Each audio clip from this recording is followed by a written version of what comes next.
Chapter 136. Before Tang Jing had the time to turn around, he saw the Japanese officer roaring behind him, and a gust of cold wind swept over from behind him. Fairy Search download novel for free. Tang Jing didn't know what was behind him, but he subconsciously felt danger. With a tap of his foot, he jumped to the side, dodging the gust of cold wind.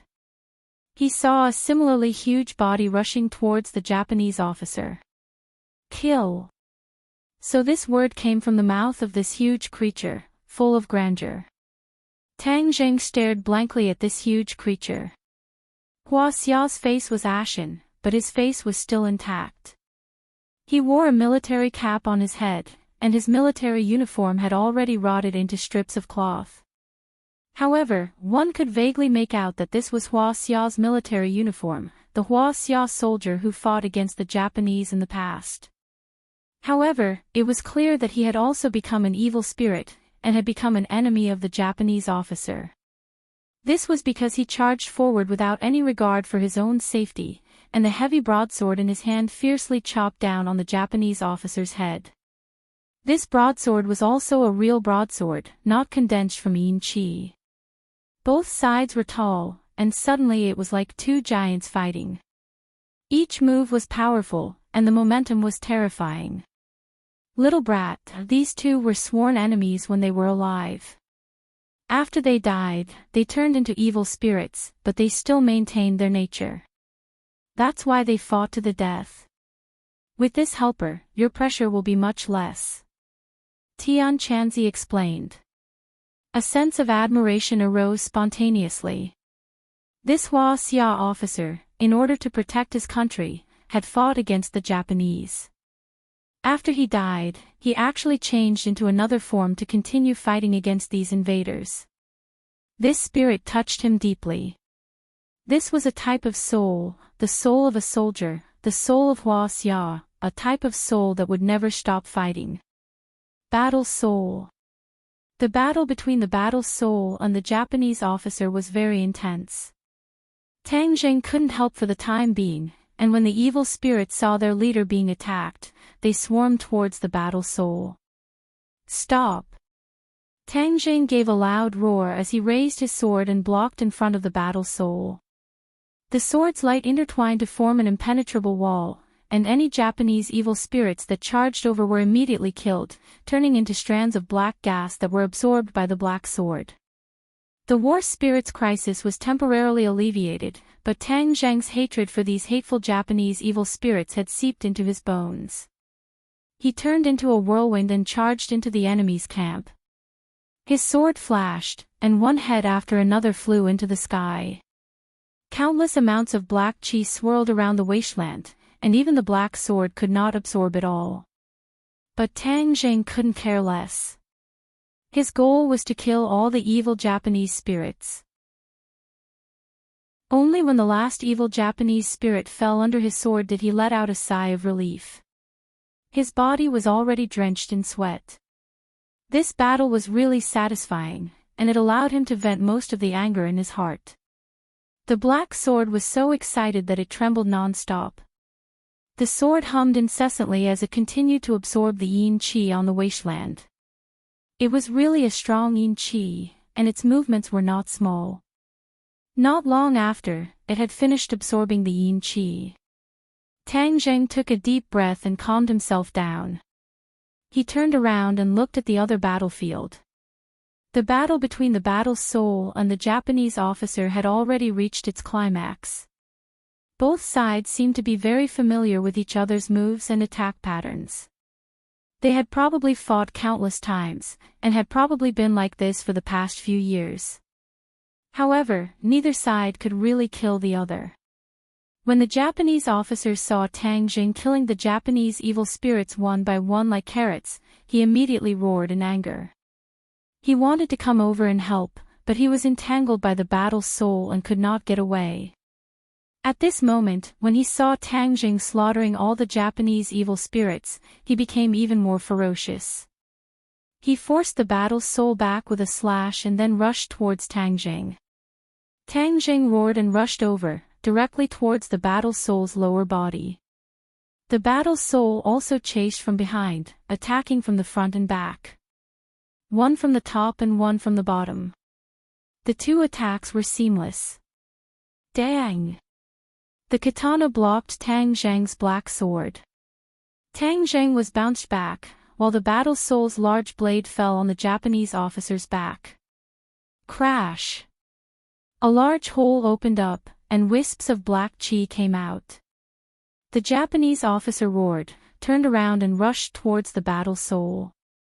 Tang Zheng took the opportunity to attack his lower body from behind. The Japanese officer could no longer care about Tang Zheng. With a puchit sound, Tang Zheng had succeeded in cutting off one of his legs. Putong! The Japanese officer staggered and fell to the ground. The battle soul took advantage of the situation and chopped down with its large blade, aiming directly for his head. The Japanese officer saw that the situation was not good, and hurriedly raised his katana with both hands to block the battle soul's large blade. Of course, Tang Zheng would not let go of this heaven-sent opportunity. A figure flashed and pounced towards the Japanese officer's other leg. The Japanese officer seemed to have sensed something, and actually retracted his leg, causing Tang Zheng's attack to miss. Then, the Japanese officer flipped in the air and actually stood up on one leg. Tang Zheng was secretly speechless. The Japanese officer's reaction was too sharp. Under this kind of pincer attack, he was actually able to narrowly dodge. However, in the end, it only had one leg left, and the feeling of standing on one leg was not good. The war spirit's attacks were large and powerful, and the Japanese officer staggered left and right, almost unable to stand steadily. Hey, this is the time. I'll chop off your other leg. Let's see what you can do. Tang Zheng lowered his body, and quietly appeared behind the Japanese officer. A black light flashed, and the black sword chopped down. The Japanese officer finally realized that something was wrong behind him, and hurriedly turned his head, but it was too late. A large leg flew up. Boom! With a loud sound, the Japanese officer who had lost both his legs fell to the ground. Let's see how you're going to fight now. Tang Zheng was overjoyed, and flew towards the Japanese officer's head. It raised its katana with difficulty to block. Kacha!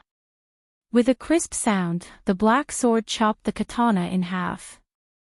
The Japanese officer was stunned for a moment, as if he could not believe what had just happened. The katana was previously supported by the Japanese officer's strength, so it was able to contend with the black sword. Now that the Japanese officer was seriously injured, the katana naturally became an ordinary weapon, and was no match for the black sword. Tang Zheng followed up with another strike, and with a puchi, the head fell to the ground, turning into a cloud of black gas. The battle soul stopped, and stared at the scene with its big eyes. It looked at the Japanese officer who was turning into a cloud of black gas, and then looked at Tang Zheng who was holding the black sword with one hand. For a moment, it seemed to be in a daze, and did not move. The black gas was quickly absorbed by the black sword, but the battle soul still did not move, and just stared blankly at the scene. Little brat, this big guy is an evil spirit. You can also destroy it. Tian Chanzi suggested. No, he is the heroic spirit of a Huaxia soldier. How can I destroy him? Tang Zheng rejected. What do you know? He is now an evil spirit, and evil spirits are extremely aggressive. In the future, if other people enter this place, they will also be attacked by him. In the past, he only maintained a trace of his original nature to fight against the Japanese evil spirit. Now that the other party is dead, his original nature will gradually disappear, and he will become an evil spirit that only knows how to kill. If you don't destroy him, he will cause the deaths of innocent people in the future. Moreover, if you let him wander in this world, he will become a lonely ghost. Do you think this is good for him? Tang Zheng was silent. Tian Chanzi was right. If Tang Zheng did not destroy him, he would definitely hurt people in the future. Moreover, he would hurt the people he once protected in Huaxia. He definitely did not want to see such a thing happen. However, Tang Jing admired his original nature, and could not bear to destroy him like this. Tian Chanzi, is there any way to compromise? Not only can I not hurt him, but I can also protect him. Kid, sometimes you are too soft-hearted. His situation is definitely not an exception in this land. Do you think you can save all of them? Tian Chanzi lectured. Tang Zhang's face was firm and unwavering. He resolutely said, I don't have that much ability, but if I meet him, I will save him. Tian Chanzi, don't be long-winded. Are you going to help or not? Tian Chanzi sighed, I really don't know what to do with you. Okay, I will help you this time. The best way to protect this big guy is to find him a place to live. Don't let him wander between heaven and earth. Tang Jing said dejectedly, where am I going to find him a place to live? I can't bring him home, right? Bring him home. Do you want your grandfather's life? Of course not. Since you said so, you must have a way. Hurry up and say it. Don't dilly-dally. Tang Jing impatiently urged. Black sword, the black sword in your hand is his place of residence. Just like how the black-clothed man imprisoned the black monarch's snake's soul in the black sword, you can also absorb him into the black sword. Really? Doesn't the black sword like to absorb yin qi? The war spirit is condensed from yin qi. Won't it be absorbed by the black sword? Tang Zheng asked worriedly. You really are an idiot. You are the master of the black sword. It will do whatever you tell it to do. How would it dare to absorb this big guy's yin qi? On the contrary, the more yin qi the black sword absorbs, the more it can nourish him. Maybe it can even increase his strength. No matter how much he increases, he is still an evil spirit. He has no consciousness and is muddle-headed. It is a pity to see him like this. Tang Jing could imagine that the war spirit must have been a famous general. However, after his death, he became a muddle-headed evil spirit. It made people sigh endlessly. Tian Chanzi chuckled, that is not necessarily true. When your cultivation reaches a certain level in the future, maybe you will think of a way to help him regain his consciousness. Really? Tang Zheng was overjoyed. This was the best-case scenario.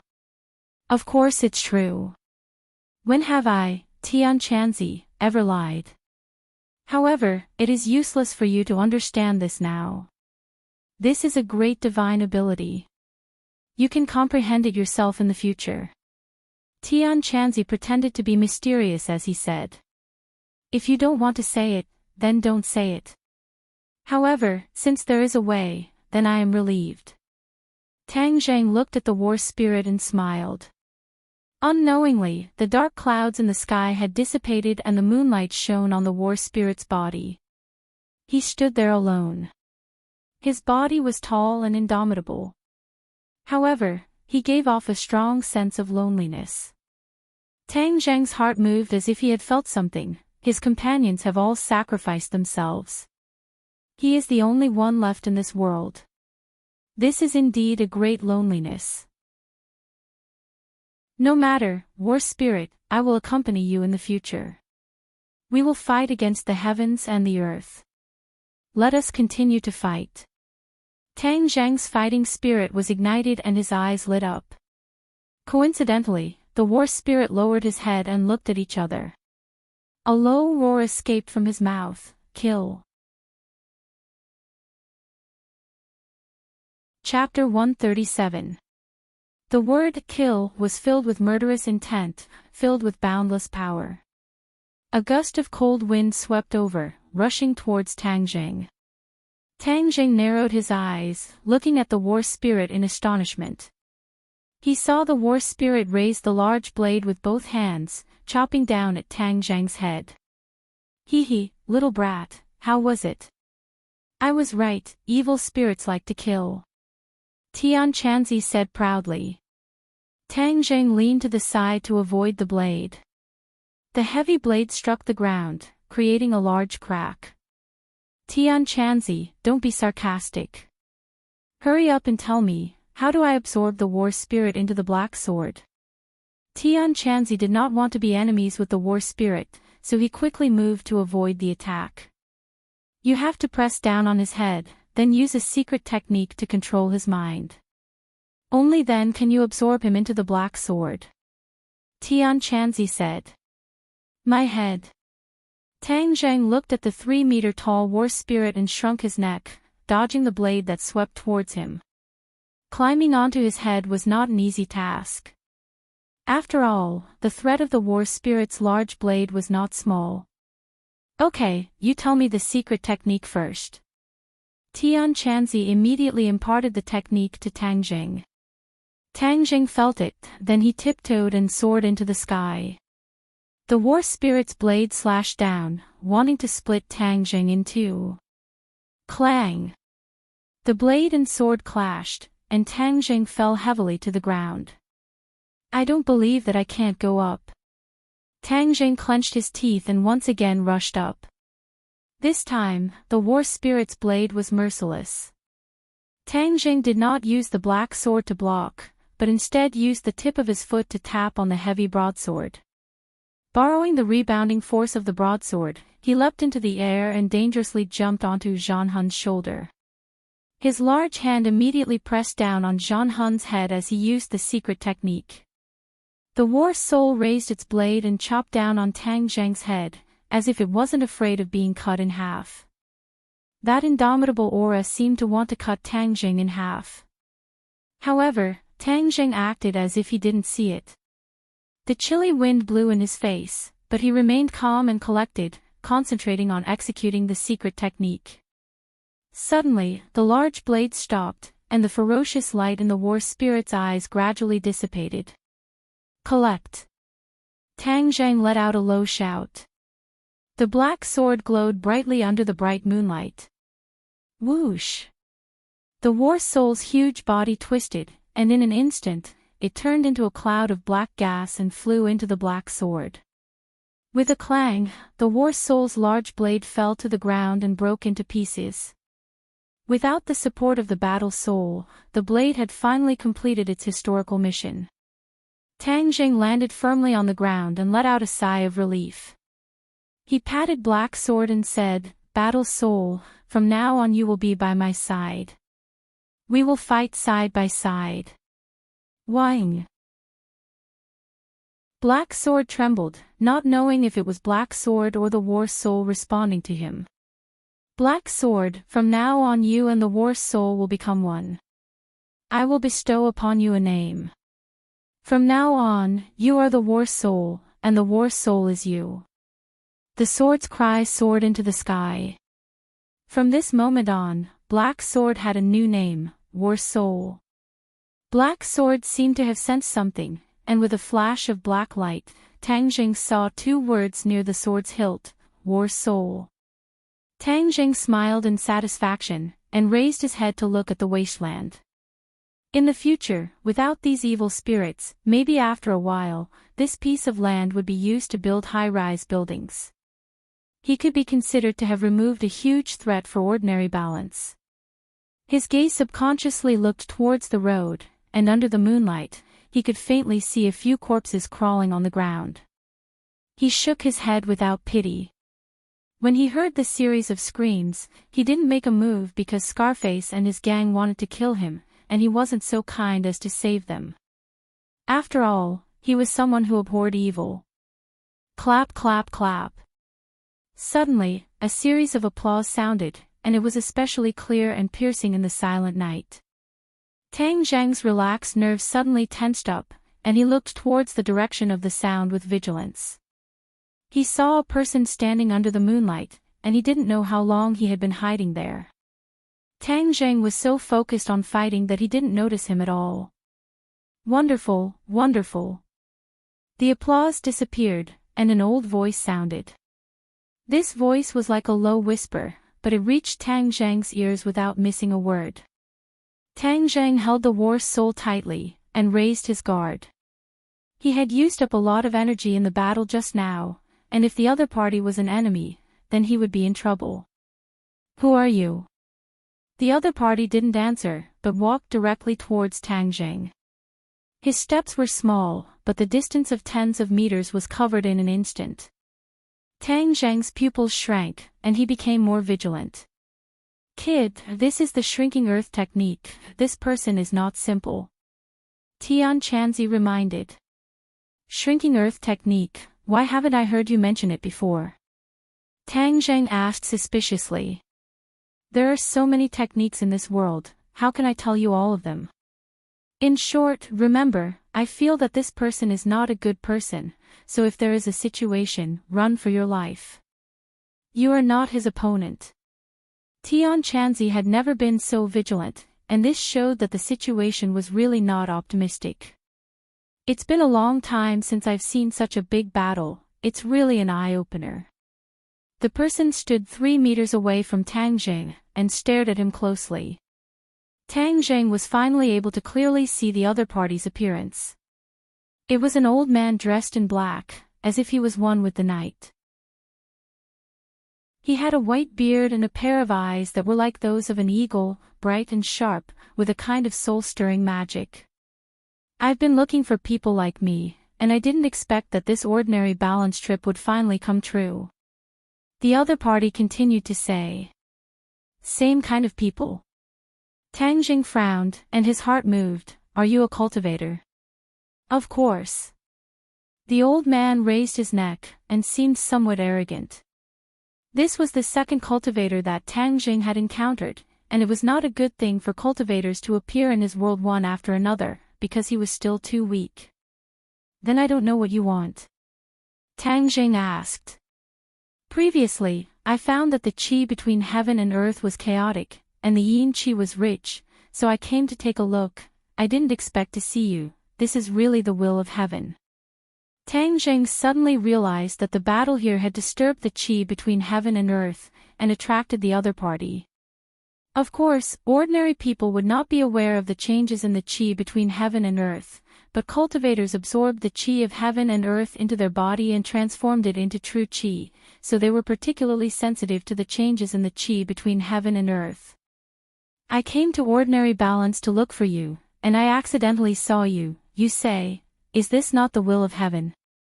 The old man said with a faint smile on his face, but this smile did not give people a warm feeling, and instead gave people a cold feeling. Looking for me? Tang Jing was shocked, and his heart had an ominous premonition. Who are you? The sword in your hand is my disciples, and you say who I am. The old man's pupils shrank, and he stared at the black sword soul, but his smile did not diminish, and he coldly asked. You are that black-clothed man's master? Tang Zhang's ominous premonition was finally confirmed.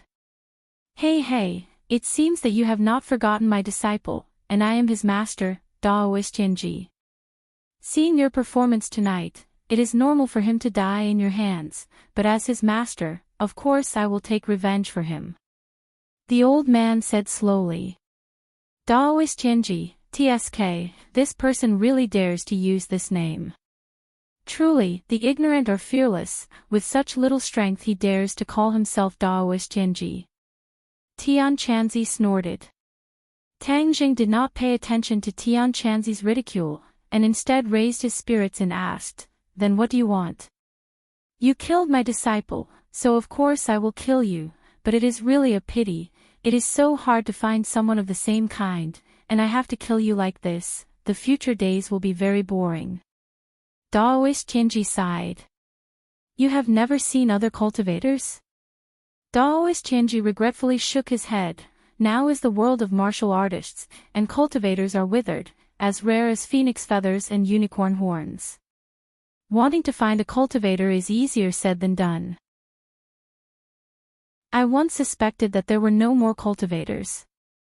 I once found one, but he was killed by me, and you are the second one. Tang Jing did not think that he was more precious than a giant panda, and the old man only found 2 cultivators after dozens of years, so perhaps there really were no more cultivators in this world.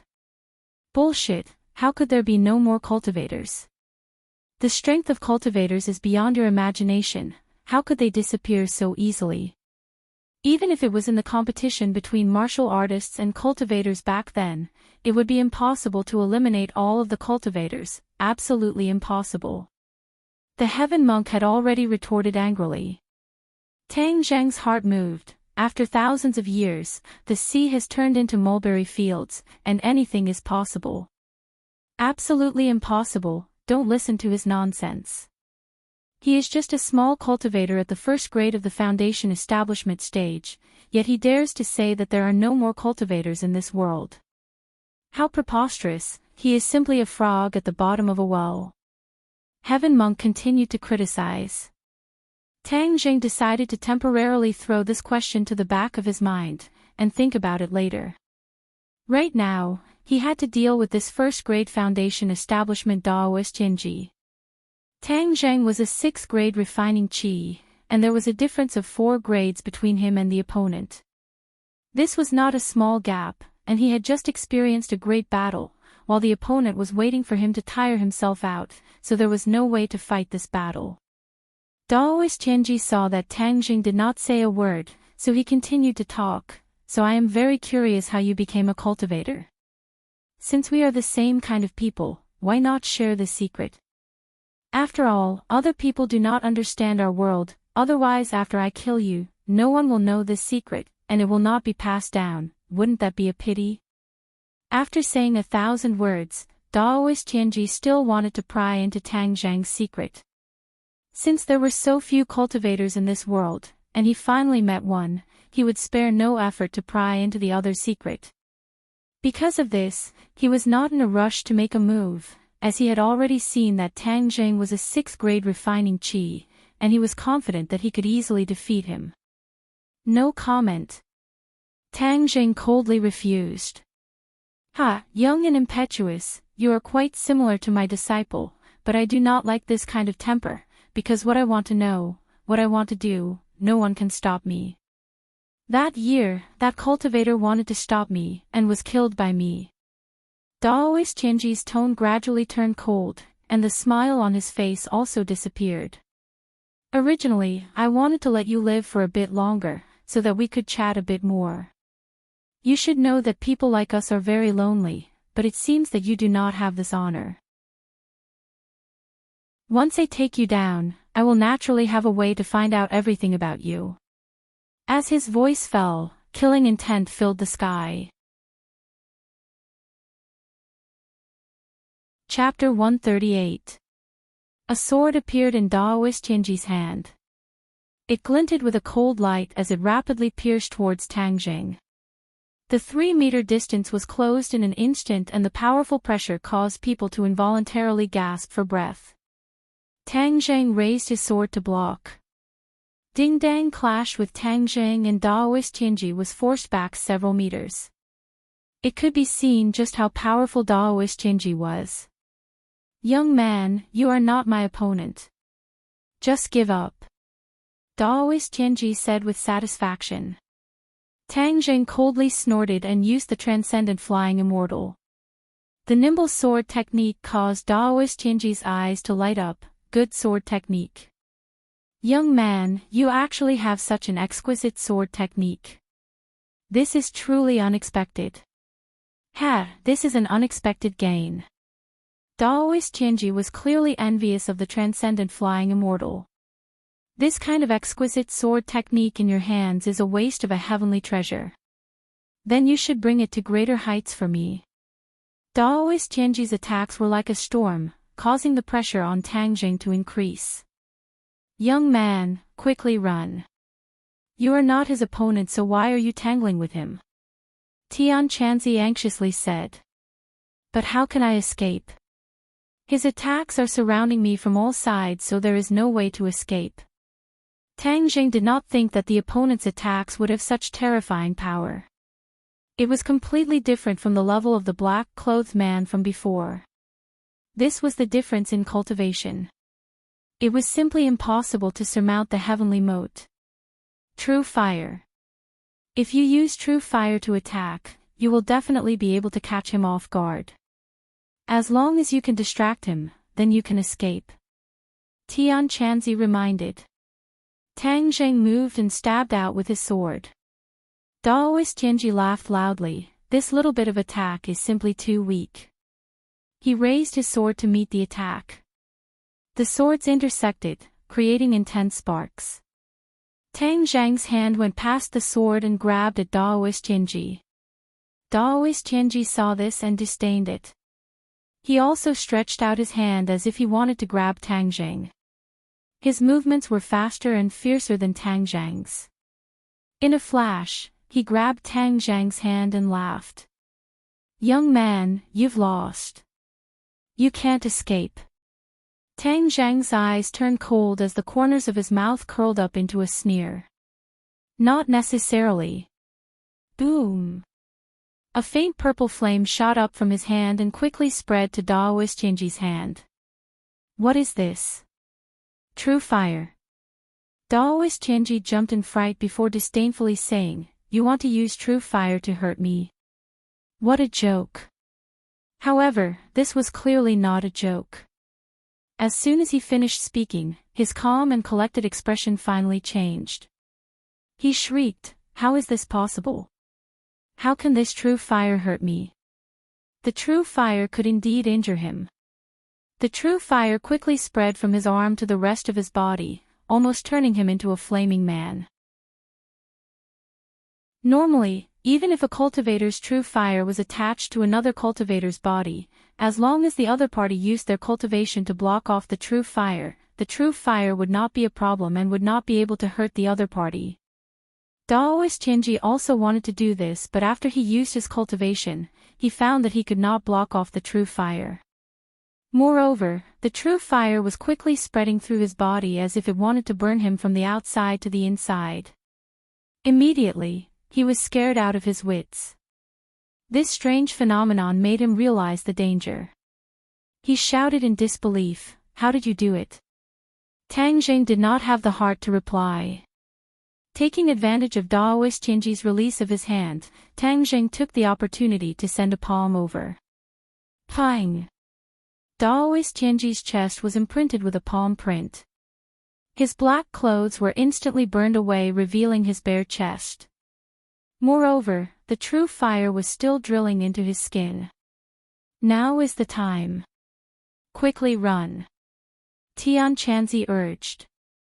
Tang Zheng understood that even though he used the true fire to injure Daoist Tianji, to truly kill him was easier said than done.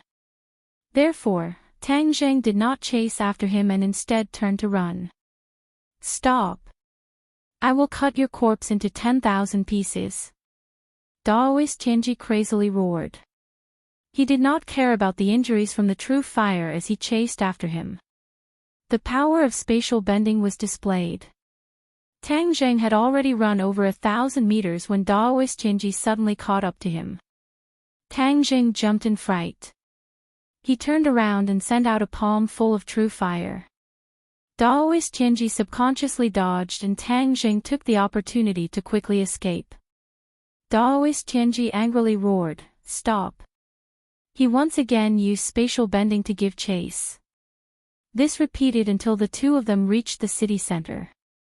Luckily, it was the latter half of the night, so there was basically no one on the streets. Otherwise, they would have been scared silly by this scene. One person was madly running in front. His speed was extremely fast, like a whirlwind. The other person was relentlessly chasing after him. The key point was that his body was covered in flames. It was just too strange. Ah! Suddenly, Daoist Tianji pitifully cried out. He could not help but stop running. He rushed towards Tang Zheng's back and roared, "Little brat, I will not let you go." The true fire had already completely enveloped him. He had been busy chasing after Su Mo, so he had no way to multitask to suppress the true fire. Now that his body could no longer take it, he hurriedly stopped and circulated his qi to suppress the true fire. The true fire slowly decreased. After a moment, it completely disappeared. Daoist Tianji's body was already charred black. His clothes were tattered and he no longer had a majestic appearance. He simply looked like a beggar. Little brat, if I catch up to you, I will definitely cut your corpse into 10,000 pieces. Daoist Jinji once again madly ran, but Tang Zheng had already disappeared without a trace. However, this was not a problem for him, as he was after all an expert and had some skill in tracking people. Once he determined the general direction, he would not stop chasing. Tang Zheng saw that Daoist Jinji had stopped, but he did not slow down. He continued to madly run. A moment later, he heard a roar from behind him. He knew that the other party had caught up. Daoist Jinji had the earth-shrinking technique, so there was no way that Tang Zheng could outrun him. This won't do. I can't just randomly run around like this. I need to find a place to hide. Tang Zheng raised his head to look. Why does this place seem so familiar? Especially that small villa in front. Isn't that Fang Shishi's house? His mind raced as he directly rushed into the courtyard and jumped in through the window. From afar, he could already hear Daoist Jinji's roar getting closer and closer. He familiarly arrived at Fang Shishi's door. He gently twisted the door lock and quietly walked in. Who is it? Fang Shishi suddenly sat up and asked in a panic. Sho, it's me, Shishi. Tang Zheng hurriedly said. Fang Shishi was pleasantly surprised. Her little heart was beating rapidly. Sneaking into her room in the middle of the night, this motive was self-evident. This made her both shy and happy. Tang Zheng, why are you here? Wait a moment, I'll turn on the lights. Don't turn on the lights. Tang Zheng hurriedly stopped her.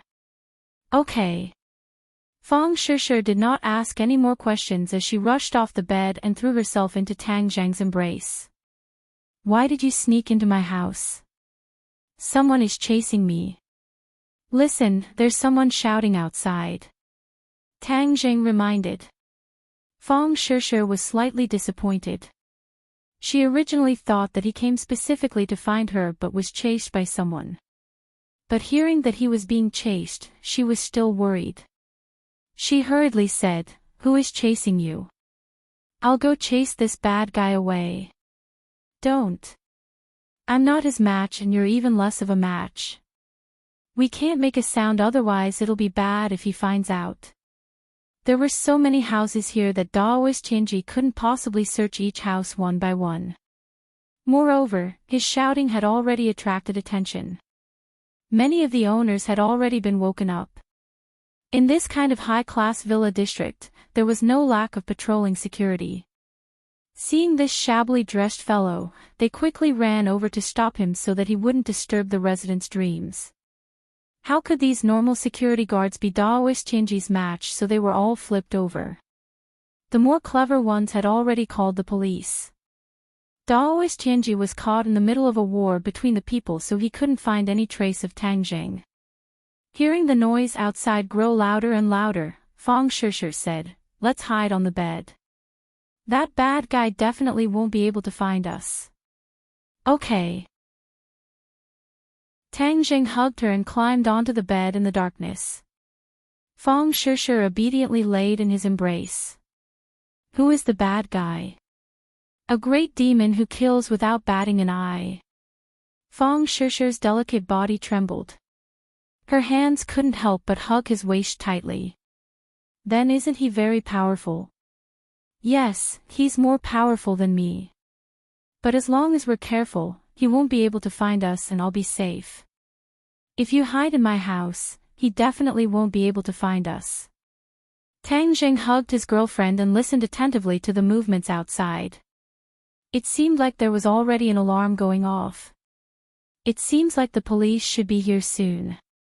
He let out a sigh of relief as they were temporarily safe. The police will definitely be able to capture the bad guy. Fang Shishi finished speaking as she found a comfortable position in his embrace and pressed even tighter against him. Tang Zheng declined to comment as the police definitely wouldn't be able to capture Daoist Jinji. However, they would still be able to intimidate the other party. Daoist Tianji was also very clear that he couldn't directly clash with these powerful mechanisms, otherwise he wouldn't be able to handle them. Of course, Tang Zheng wouldn't foolishly run out. Daoist Tianji definitely wouldn't go far and would hide in the shadows to spy on them. As long as Tang Zheng ran into him, Daoist Tianji would definitely kill him. Dong dong dong. Suddenly, there was a knock on the door, causing the two people hugging each other to jump in fright. Shishir, are you awake? Shi Mingqin's voice sounded. It's my mom. What should we do? Fang Shishir asked in a low voice. Don't let her in. Fang Shishir nodded her head. Mom, I'm awake. What happened? Why is it so noisy? I heard the security guard say that a madman came outside and has already been chased away. You should quickly go to sleep and don't get up. You still have class tomorrow. Oh, I know. The bad guy has been chased away. Fang Shishir happily said in a low voice. Tang Zheng let out a sigh of relief and said, then you should quickly go to sleep. Are you leaving? Fang Shishir anxiously asked. I'm not leaving. Tang Zheng could only stay here tonight as he still couldn't leave Fang Shishir's bedroom. Otherwise, it would definitely cause a huge reaction from the Fang couple. If he were to cause a huge commotion in the middle of the night, it would definitely attract Daoist Tianji's attention and expose his whereabouts. I also don't want you to leave. I just want to hug you to sleep. I've never hugged you to sleep before. Fang Shishir sweetly said, you're still wearing clothes. It's not comfortable to hug you. Hurry and take them off. Tang Zheng had no choice but to take off his jacket in the darkness. Then, a warm body threw itself into his embrace. With a soft jade in his embrace, her fragrance assailed his nostrils. Chapter 139. Tang Zheng, I miss you. Fang Shishir murmured in a low voice. Her voice was soft and sweet, instantly touching Tang Zheng's heart. Just now I dreamed of you, but the sound of you opening the door woke me up. You have to make it up to me. Dreamt of me? Then what did you dream of us doing? Tang Zheng curiously asked. Fang Shishir lightly bit her teeth and shyly said, I'm not telling you. Tang Zheng heard a strange tone and deliberately teased, could it be that you did something bad to me in your dream, so you're too embarrassed to tell me? Fang Shishir quickly shook her head in denial. Of course not, it was clearly you who did something bad. How could it be me doing something bad? Tang Zheng chuckled and temporarily threw the matter of Daoist Tianji to the back of his mind. With a beauty in his arms, why would he think of that great demon? I'm such a righteous person, how could I do anything bad? Tang Zheng seriously retorted. Grandma Wang praises herself for selling melons. I'm just speaking the truth. Tang Zheng's hand on her waist slowly moved upwards. Fang Shishir hurriedly grabbed his hand. What are you doing? Just now I scared you, so now I'm going to properly comfort you and make it up to you for disturbing your beautiful dream. Tang Zheng solemnly said. Bad guy. How could Fang Shishir not understand his intentions? She bit her lip and coquettishly said. You dare to call me a bad guy, then I'm really going to do what bad guys do. Tang Zheng's hand grabbed those two peaks. Don't. Fang Shishir's breathing involuntarily quickened, as if she really was made of water, softening into Tang Zheng's embrace. Sometimes when a woman says she doesn't want it, then she wants it. Tang Zheng of course wasn't stupid enough to not understand her true thoughts, so he increased the pace of his attack. Fang Shishir was wearing a nightgown. Tang Zheng's other hand reached under the nightgown, and her smooth and delicate thigh immediately fell into his palm. Fang Shishir's passion was completely aroused. She couldn't help but hug his head and press him against her chest. Tang Zheng's mind immediately sank into a sea of soft dogs. Breathing in the alluring fragrance, his blood almost boiled. He flipped over and pressed her under his body. Although the room was dark, it didn't affect their movements. Only a rustling sound could be heard, followed by deliberately suppressed moans and gasps. "Will your parents hear us?" Tang Zheng asked worriedly. "No, my house is soundproof." With no more worries, Tang Zheng simply increased the intensity of his movements. Immediately, Fang Shishi's cries rose one after another, causing Tang Zheng's beast blood to boil even more. Fang Chonghua and Shi Mengqin were lying on the bed when Shi Mengqin suddenly sat up straight. She shook her husband and said, "Chonghua, did you hear a strange sound?" Fang Chonghua flipped over and said in a daze, "What sound? Don't be so suspicious. Hurry up and go to sleep. Didn't the security say that the madman had already been chased away?" Shi Mengqin tilted her head and listened for a while before muttering to herself, "Just now I really did hear a sound. Something's not right. There's actually a madman in this area. What are these security guards doing? Let's not talk about this. Hurry up and go to sleep. I still have to go to the company early in the morning. Recently, there has been some progress in the demolition and I'm so busy that my feet don't even touch the ground. Tang Zheng, that little brat is really godly. That fire phoenix actually listened to him." Shi Mengqin was still puzzled. "Don't look down on Tang Zheng. Before, I also thought that he wouldn't have any future prospects.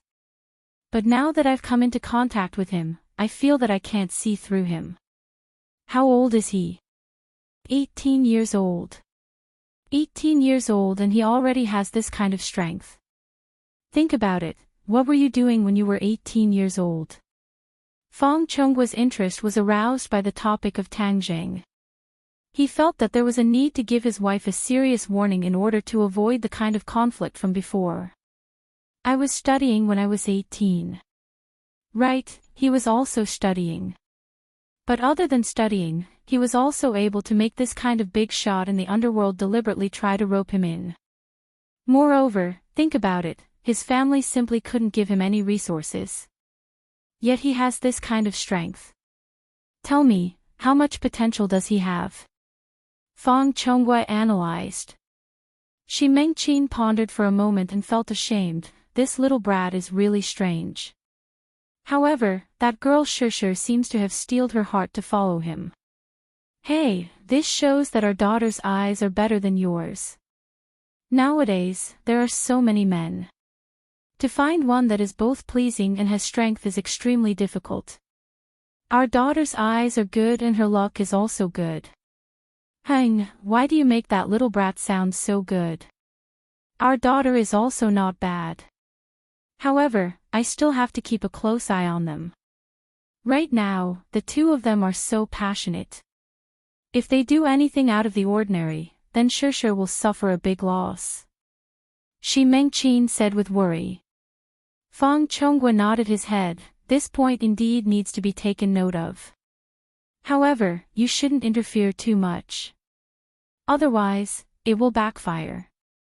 Although that girl Shishi's personality is weak, she is actually very stubborn. Once she has decided on something, even 10 horses won't be able to pull her back. Of course I know. She is just as stubborn as you. She is not like me at all. Shi Mengqin said with dissatisfaction. It's good that she is like me. If she was like you, then something big would happen. What did you say? Shi Mengqin stared with wide eyes. Okay, I won't say any more. Didn't you say you heard some movement? You go take a look. After you see, don't be so suspicious and quickly go to sleep. Fang Chonghua waved his hand and closed his eyes. Shi Mengqin coldly glared at her husband.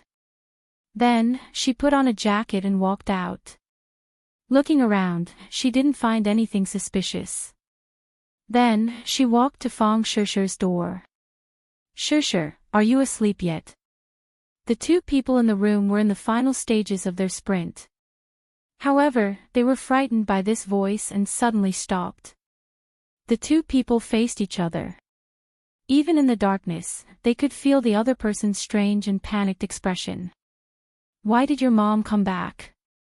Tang Jing hugged Fang Shishir and said in a low voice. Fang Shishir hit his shoulder and said, "How would I know?" "Shishir, are you asleep?" Shi Mengqin asked from outside. "What should we do? If your mom sees us, it will be very awkward." "Do you think I want to be seen?" "Relax, we won't talk. She will think that I am asleep and will naturally leave." Tang Zheng let out an "oh" sound and slowed down his movements. Fang Shishir suppressed the feeling in her heart and patted his shoulder. "Don't move. If you move again, my mom will find out. Didn't you say that the sound insulation in your house is very good? But my mom is at the door. No matter how good the sound insulation is, she will still hear a bit of movement." Fang Shishir was both embarrassed and anxious. She had always been an obedient and sensible girl. If her mother saw this scene, she really did not know how to face it. Tang Jing also knew that the situation was serious and did not dare act rashly. "Gotcha!" Suddenly, the sound of the door lock twisting sounded. The two people were shocked and Fang Shishir said in shock, "Why didn't you lock the door?" "Just now, you didn't lock the door, so I just opened it." "What should we do? If my mom saw, wouldn't we be dead for sure?" Fang Shishir was so anxious that her face turned red. "Didn't you say that your mom wouldn't come in? She normally doesn't enter my house without my permission." Fang Shishir was so anxious that she was about to cry. Shi Mengqin was a bit paranoid because of that madman, so when she heard that her daughter did not reply, she wanted to come in and take a look. "Hurry up and make a sound, stop your mother, otherwise she will come in." Tang Jing quickly thought of something and hurriedly said. Fang Shishir did not have time to think and hurriedly shouted, "Mom, what's wrong?" "I was about to fall asleep." Her voice trembled because of her nervousness, but Shi Mengqin clearly did not hear it. The sound of the door opening finally stopped and Shi Mengqin said, "Oh, then hurry up and sleep. I just wanted to see if you were asleep." "Mom, I'm going to sleep. You should also rest early."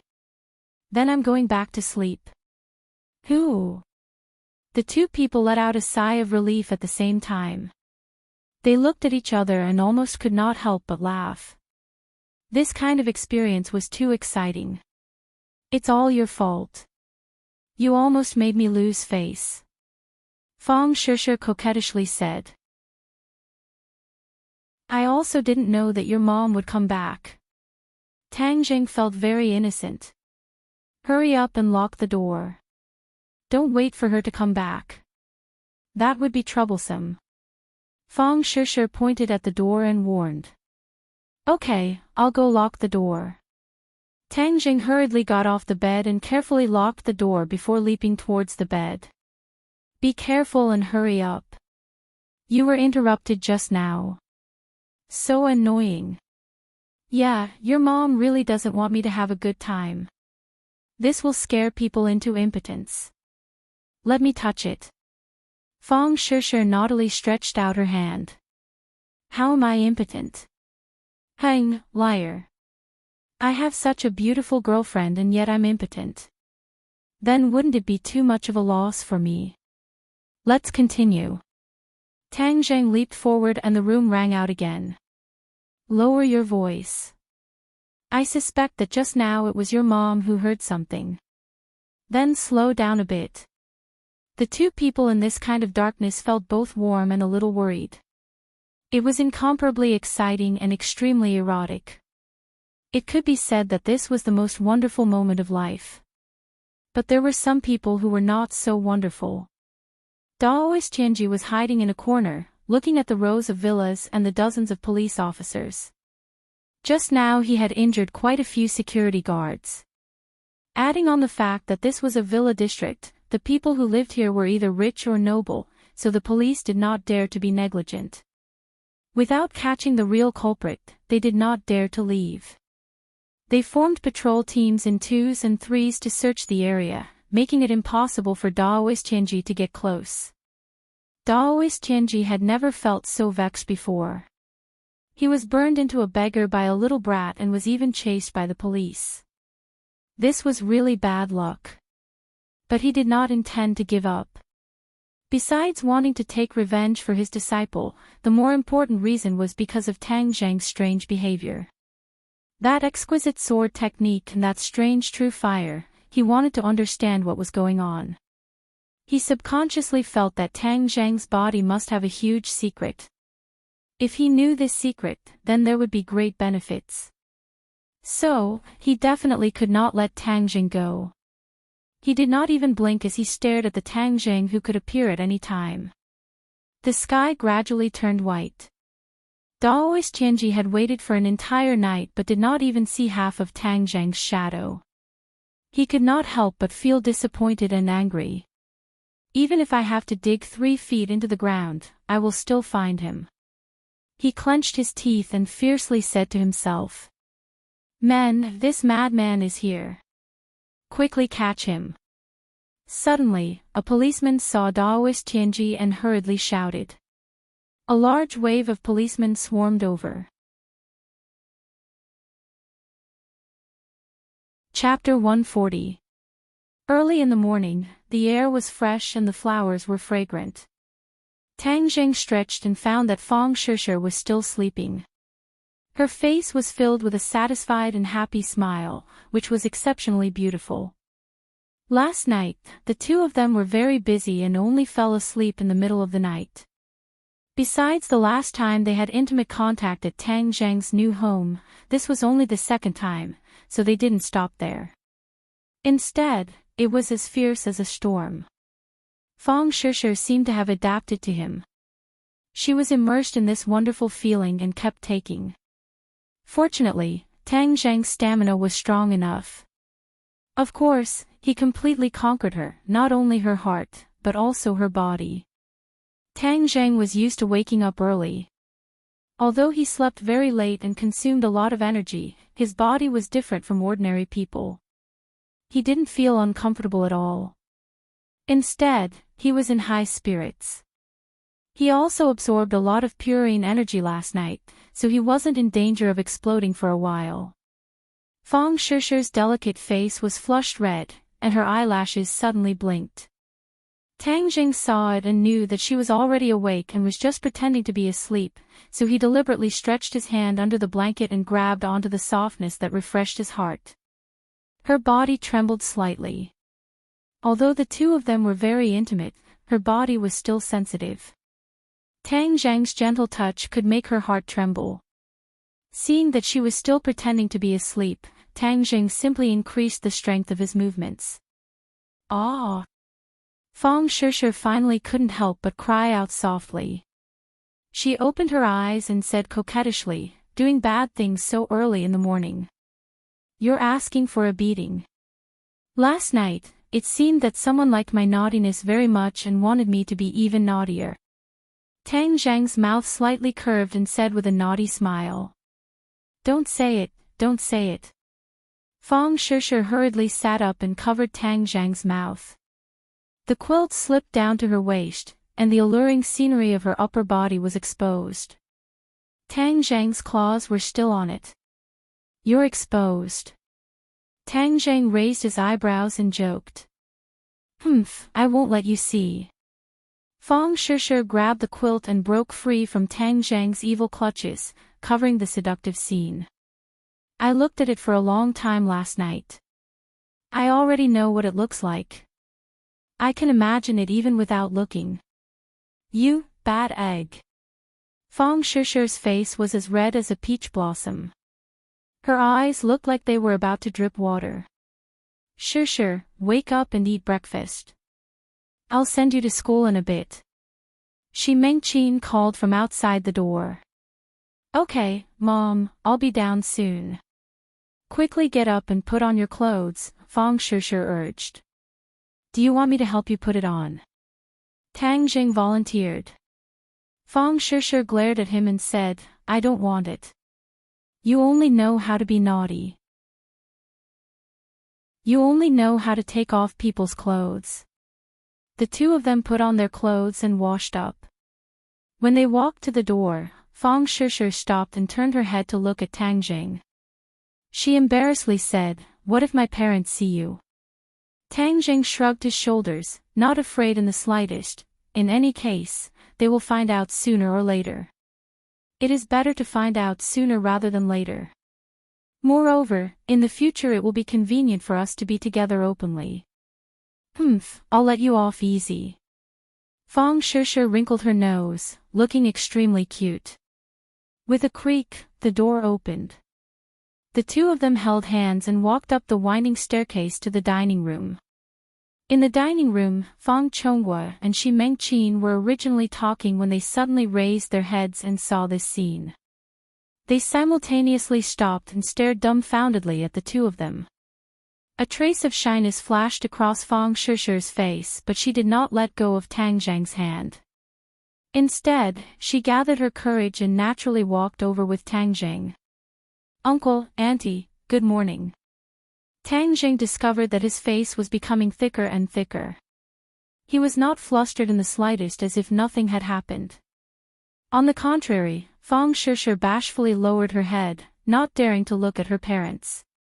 Seeing her bashful appearance, as experienced people, how could Fang Chonghua and Shi Mengqin not understand what had happened?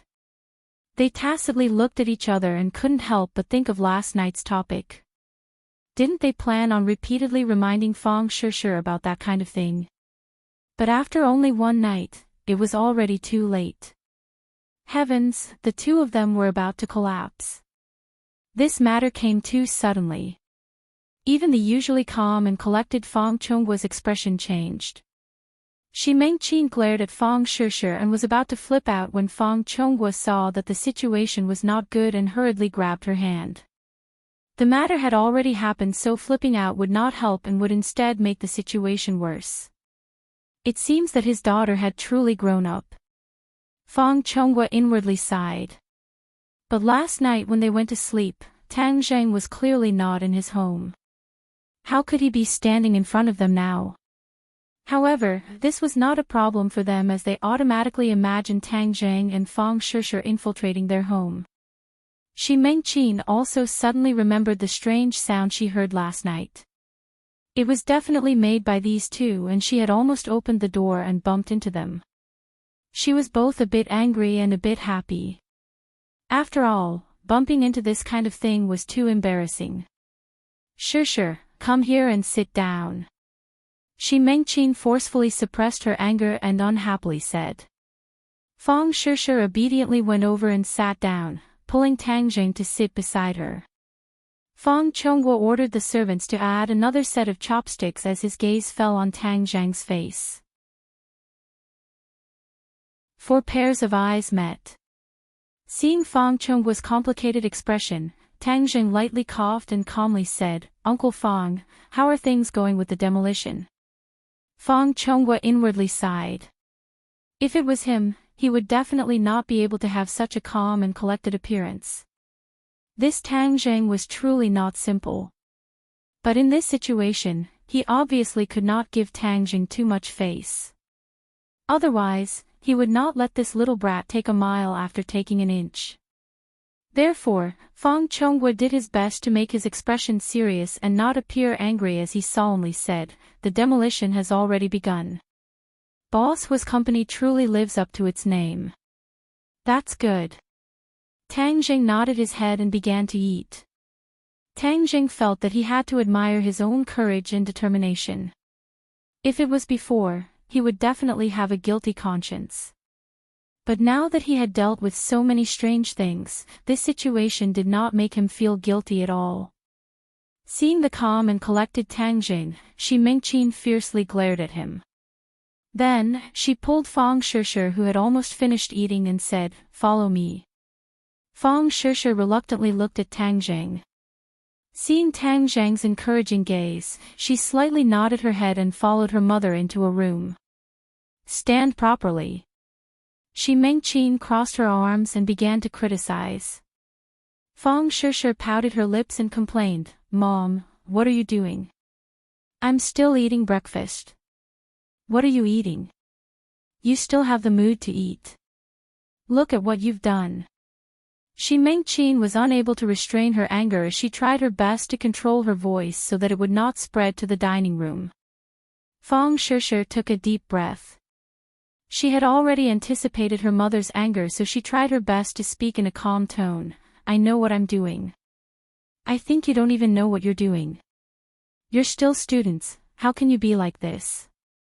Shi Mengqin did not dare to use words that were too hurtful to her daughter. So what if we're students? We're already 18 years old and are already adults. If we were in the ancient times, we would already be married and have children. So what? Moreover, the two of us are truly in love. Moreover, didn't you guys not object before? Fang Shishir argued. We did not object, but we did not think that you guys would progress so quickly. Shi Mengqin was filled with regret. If she had known earlier, she would have strictly guarded against them. However, no matter how strictly she guarded against them, she could not have continued to follow them. It was even more impossible for her to not sleep at night and guard the door to prevent Tang Jing, this flower thief. Moreover, there was no way to guard against this kind of thing. Seeing her daughter's determined appearance, Shi Mengqin was speechless and could only gnash her teeth in hatred. Fang Shishir saw that her mother's anger had subsided a little and hurriedly held on to her hand. She said with a smile, Mom, I know you treat me well, but I also have my own feelings and my own decisions. I also know how to treat myself well, so you don't need to worry. Tang Jing treats me very well. Hang, he treats you well now, but that does not guarantee that he will treat you well in the future. In the future, he will definitely treat me well. I understand him. She knew Tang Zhang's true secret, so she had the confidence to say these words. How long have you guys known each other and you dare to say that you understand him? 3 years. That's a long time, right? I remember that you and Dad only knew each other for 2 years before getting married. Fang Shishir mischievously said. Go to the side. I am talking about your problems. How did it involve me and your dad? Fang Shishir chuckled. I really envy you and my dad. In the future, we will definitely be a copy of you and be as happy as you too. Shi Mengqin opened her mouth but was speechless. She could not possibly say that she was not happy right now. This daughter of hers had truly grown up and was becoming more and more eloquent. She let out a long sigh and said, Shishir, don't blame Mom for her bad attitude. I have seen too many ungrateful men, so this is all for your good. Fang Shishir hurriedly nodded her head, and, I know Mom treats me well and I will always remember this in my heart. However, Tang Zhang is not that kind of ungrateful man. Moreover, he is very amazing. As she said this, her eyes lit up as her large eyes were filled with worship and love. Seeing this scene, how could Shi Mengqin not understand her daughter's feelings? She was also a woman and had also walked through this age. Stop. Right now, I also do not feel that he is that amazing. Fang Shishir stuck out her tongue and said in her heart, Mom, Tang Zhang is a cultivator and your daughter is also a cultivator. This is all because of him. However, I must first say that this will only happen once. If I see him come out of your room so early in the morning again, I will definitely kick him out. Shi Mengqin slightly compromised but still had a lot of resentment towards Tang Jing. Fang Shishir hurriedly promised, Relax, there will not be a next time. In her heart, she secretly said that she would at most have Tang Jing jump out of the window before dawn. Since he was so strong, this would be a piece of cake. Tang Zhang and Fang Chonghua sat in the dining room. Tang Zhang did not say a word as he quietly ate his breakfast. Fang Chonghua, on the other hand, did not have much of an appetite. He even stopped his habit of eating breakfast while reading the newspaper. He stared straight at Tang Jing as if he wanted him to say something. However, what kind of person was Tang Jing? This kind of gaze did not have any killing power towards him. A moment later, He put down his bowl and chopsticks and said, "Uncle, I am full. You can slowly eat." Seeing that he was about to leave, Fang Chongguo could no longer sit still.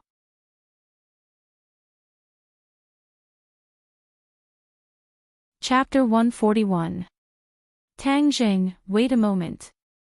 Fang Chongguo finally opened his mouth. Tang Jing stopped, sat up straight and asked, "Uncle, is there anything else?"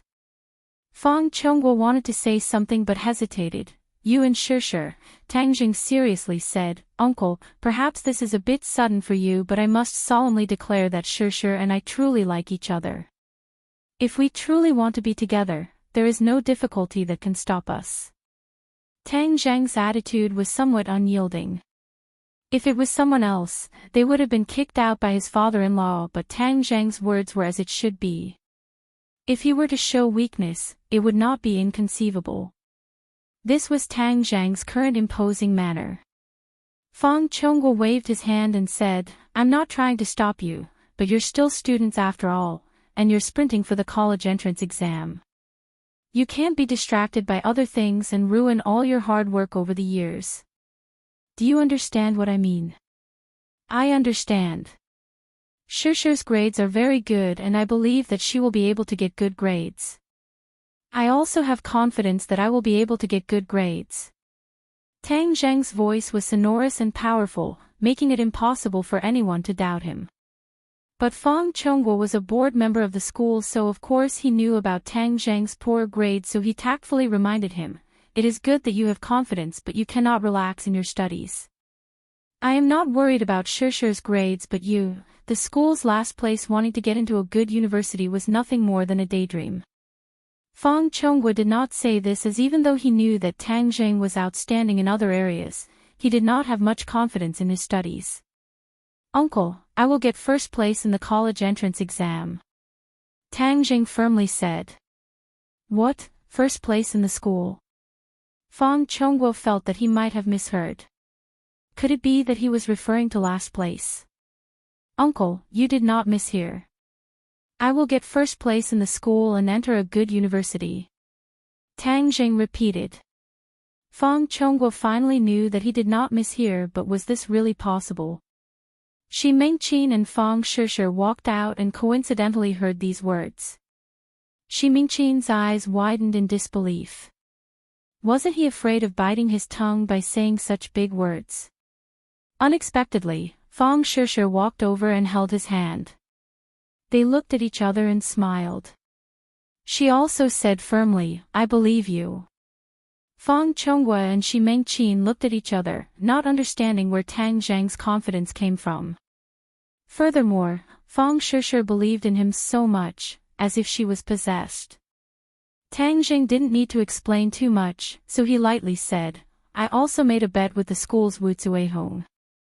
If I get first place in the school, then she doesn't deserve to be a teacher and must leave Pengqing International School." "Uncle, you're the school's director, so I hope that when the time comes, you can supervise her carrying out this bet. Is what you said true?" Fang Chongguo had never heard of this bet, but he could see the strong confidence in Tang Zheng's eyes. Moreover, with Tang Zheng's personality, he definitely wouldn't make this bet knowing that he would lose. This meant that from the moment he placed the bet, he already knew that he would win. "Of course it's true. Tang Zheng is much stronger than me. He is just temporarily hiding his strength," Fang Shishir impatiently said. Fang Chongguo and Shi Mingqin felt that their brains were not enough today. Was Tang Zheng deliberately hiding his strength by getting last place? But this was too deep. Was there a need to get last place to hide his strength? Tang Zheng did not want to explain the specific reason to them. He only looked at Fang Chongguo with a burning gaze filled with confidence. "Okay, then when the time comes, I will remind the school to pay attention to this bet." Fang Chongguo simply did not say anything. Shi Mingqin wanted to say something, but seeing her husband's expression, she tactfully closed her mouth. "Dad, Mom, then we will go to school. Uncle, Auntie, goodbye." Fang Shishir carried her backpack and pulled Tang Jing towards the garage. Luckily, their villa had an indoor garage, so as long as they got in the car, Daoist Tianji would not be able to discover them. The driver was already waiting by the side of the car. He opened the door for the two to get in and rolled up the window so that no one could see the situation inside. The car drove out of the villa and sped towards the school. Tang Zhang and Fang Shishir sat in the back. Fang Shishir leaned on his shoulder and said in a low voice, "Do you think that bad guy left?" "I don't know." Tang Jing shook his head and unconsciously looked out of the car. Coincidentally, he saw a large group of police chasing after a beggar-like old man in ragged clothes. This person was of course Elder Tianji. Elder Tianji had been unhindered for his entire life and had never thought that he would be chased like a stray dog. His speed was much faster than the police, but he did not have as many people as the police and was not as familiar with the terrain. In addition, the police did not know that he was an expert, so they were not afraid of him at all. This resulted in this situation of a mad chase. Moreover, there were quite a few police cars chasing after him. The sound of the police sirens made one's heart flustered. Tang Zhang's head trembled as he could not help but sit up straight and be on guard. Fang Shishir noticed his strange behavior and hurriedly followed his gaze. She also saw the police chasing after Daoist Tianji. Her heart moved as she asked, "He is that bad guy?" Last night, Tang Zhang had told her everything, so she knew how powerful Daoist Tianji was. Tang Zhang nodded, "That's him. He really did not leave. If I had left your house last night, then I would have definitely been discovered by him. So it seems that my decision to leave you behind last night was correct." Fang Shishir said with satisfaction. Tang Jing tapped her nose and praised, "You are my lucky star, so your decision was definitely correct." Even though his expression was relaxed, his hand could not help but grab onto the battle spirit sword in Fang Shishir's bag. Fortunately, this scene flashed by and Daoist Tianji did not discover that the person he was looking for was in a car not too far away. He did not dare to use the earth-shrinking technique in front of so many people as it was too eye-catching. If he were to be noticed by the country's people, then he would not have a good ending. Even though he was a first-grade foundation establishment cultivator and his strength was not bad, the martial artists in this world were not weak either. Moreover, there were too many experts and he was far from being a match for them.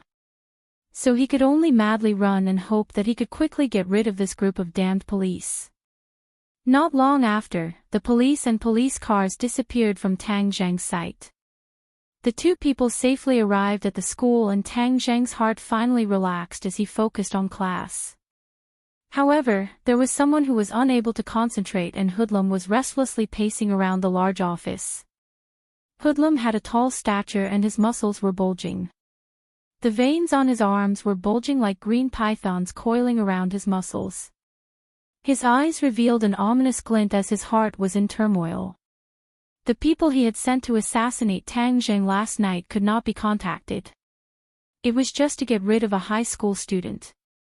Furthermore, in order to emphasize the importance of Song Donghua's mission, he had sent out 6 people. Moreover, they were led by his head, Scarface. For a single student, this was simply too much. But why was there no news?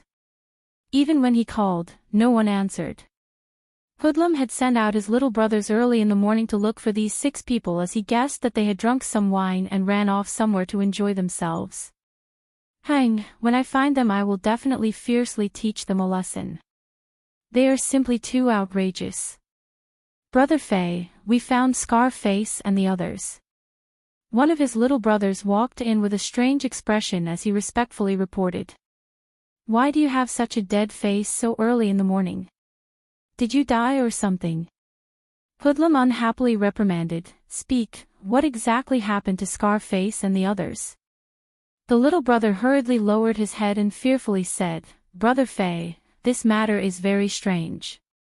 You should personally make a trip." "Strange? This daddy has seen many strange things. How strange can it be?" Hurry up and tell me, what exactly happened? Hoodlum impatiently reprimanded. Seeing that his boss was about to flip out, the little brother took a deep breath and finally gathered his courage as he stammered, Scarface's little brothers are all dead. Dead? Hoodlum was shocked as he could not believe it. A few people had actually died trying to deal with a high school student. This was simply too strange.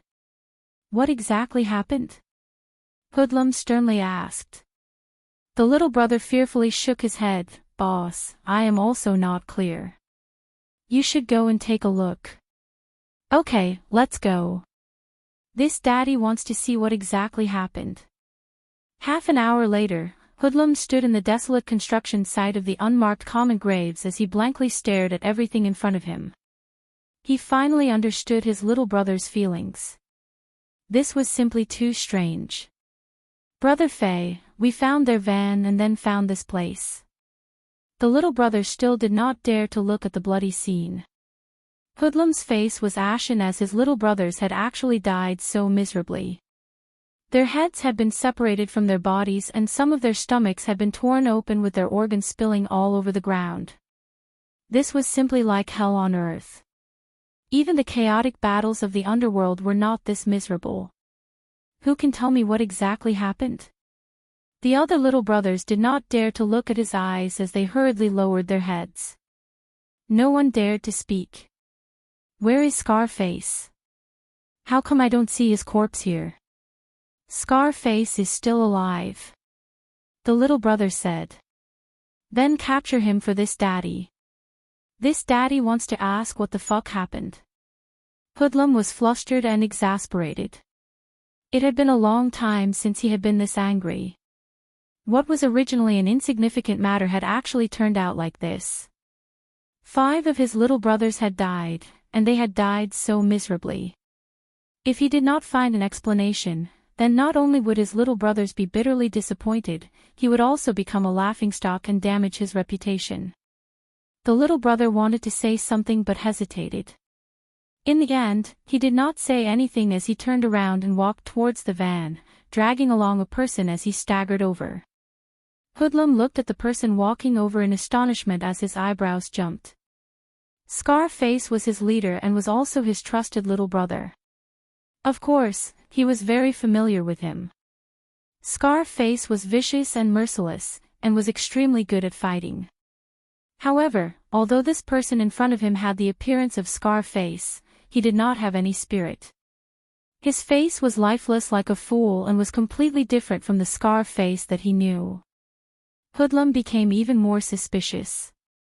Just what had happened to make his ruthless leader become like this? He had to find out. He grabbed Scarface's collar and angrily roared, Scarface, just what happened?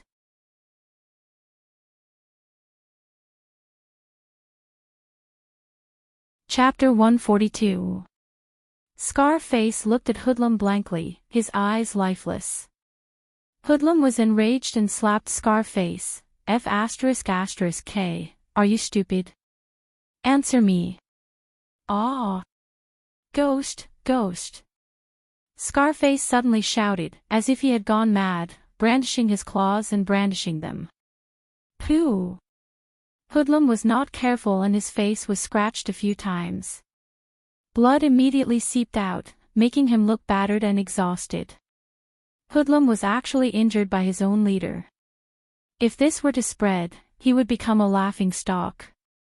Hoodlum was unable to restrain his anger and kicked Scarface to the ground. He was still angry and stepped on Scarface. F***K, you dare to attack me? Are you crazy? Scarface curled up on the ground and screamed, but he still kept on repeating, Ghost, ghost, Brother Faye, calm down. The other lackeys saw this and quickly persuaded, Brother Faye, Scarface seems to have really gone mad. You can hear him calling ghosts. When we found him, he was also like this. What? Hoodlum stopped and looked suspiciously at Scarface who was curled up on the ground.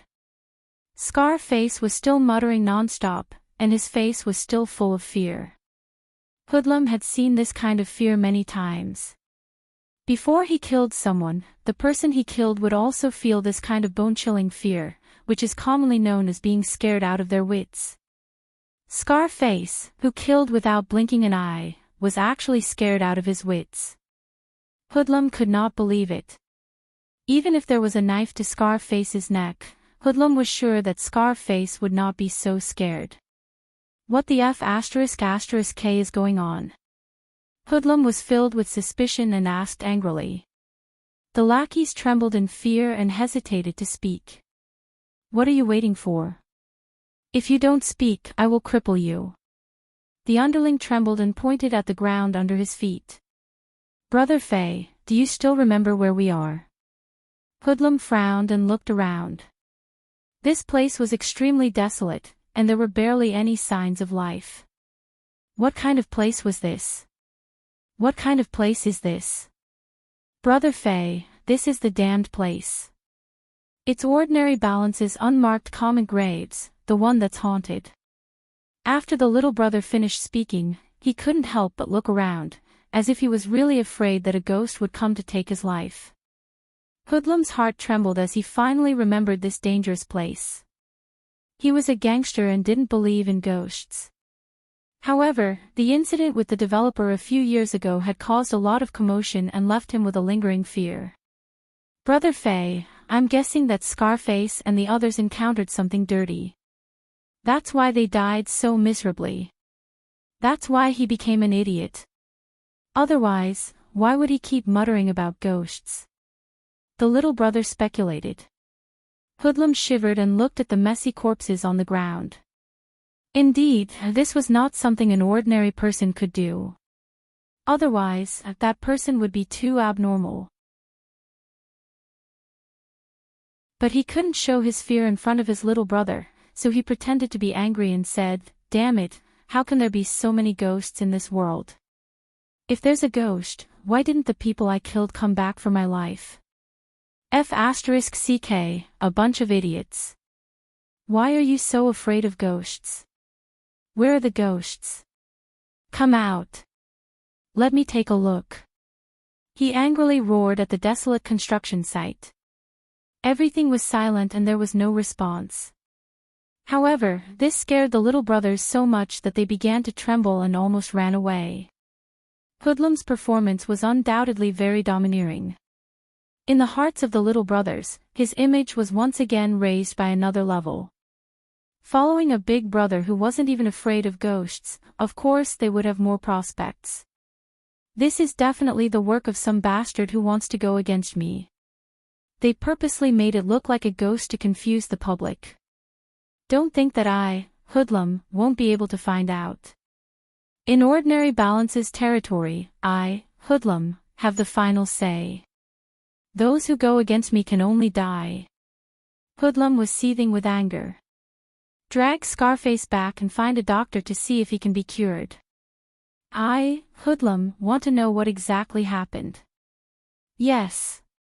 A few of the younger brothers hurriedly dragged Scarface away, afraid of provoking their boss's anger again. However, the few bloodstains on his face, no matter how they looked at it, seemed like a silent taunt. Gather the little brothers. I, Hoodlum, want to stretch my muscles. It's been too long since I've fought. Others might think that I, Hoodlum, am easy to bully. Boss, who are we going to fight? Lin who? Several little brothers' eyes lit up as they agreed. Recently, Lin who has been jumping around happily. He even swallowed up Boss Fan's territory. Why don't we go and eat up his territory? Let's see if he can still be so arrogant. Hoodlum disdainfully snorted. In ordinary balances territory, Master Huang has the final say. They have been fighting to the death and Master Huang has seen it all. Since they dare to bite back at Master Huang, then their time of death has come. These words were indeed the truth. The current situation where several parties coexisted was something that Huang Si had tacitly agreed to. He did not keep all of the territory in his hands because he was worried that others would say that he was monopolizing it. Thus, he occupied the most profitable territory and left the rest for others to fight over. Not only did he not lose much profit, he even gained a good reputation. It was really like being a bitch and still wanting to build a monument. The little brothers became excited. With territory to fight over, they would have even more profits in the future. Thus, they temporarily forgot about the ghost matter and contacted their little brothers to take action. Ding-ling-ling. Suddenly, Hoodlum's phone rang. "Hello, who is this?" Hoodlum angrily asked. "Hoodlum, did you eat gunpowder? Why are you so angry?" "Ah, Secretary Song, it's you." Hoodlum's voice softened as he waved his hands, sending his little brothers away. Hoodlum had invested quite a bit in Song Donghua and knew of his strength. No matter how imposing and fierce he was in front of his little brothers, in front of Song Donghua, he was incomparably obedient and listened to his orders. This society was not like the past where one could rely on fighting and killing to get to the top. This society had a dark side and the country would tacitly allow it to exist. However, if the country really wanted to make a move, they would be like a mantis trying to stop a chariot. Hoodlum understood this principle, so he had always tried to rope in officials. In the end, he had spent a lot of effort to hug the thighs of Secretary Song Donghua. Although he had spent quite a bit of money, the results were very good. For example, last time, his little brothers had been caught and sent to the police station. In the end, Secretary Song only needed to make a phone call to solve the problem and his little brothers were released. Thus, Hoodlum carefully maintained this relationship.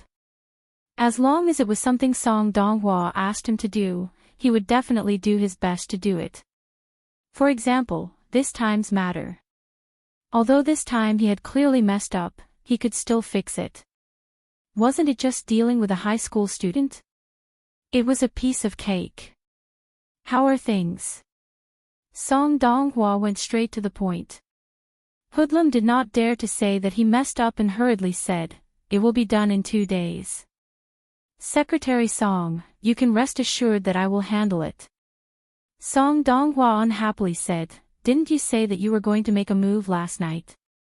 It seems that Song Donghua was a person who would definitely take revenge for the smallest grievance. Hoodlum evasively said, "Secretary Song, there was a small matter last night so it was delayed. Don't worry, I will definitely handle this matter beautifully. I guarantee that you will be satisfied. Don't make me wait too long, otherwise I will lose my patience. If that happens, you will not be able to handle your matters in the future." Secretary Song threatened. "Yes, Secretary Song, don't worry. I will definitely get it done as soon as possible." After hanging up the phone, Hoodlum went silent. "Today, after dealing with Lin Hu, I will personally make a trip to meet this high school student." Hey, to personally deal with a high school student, it really is too much of a fuss.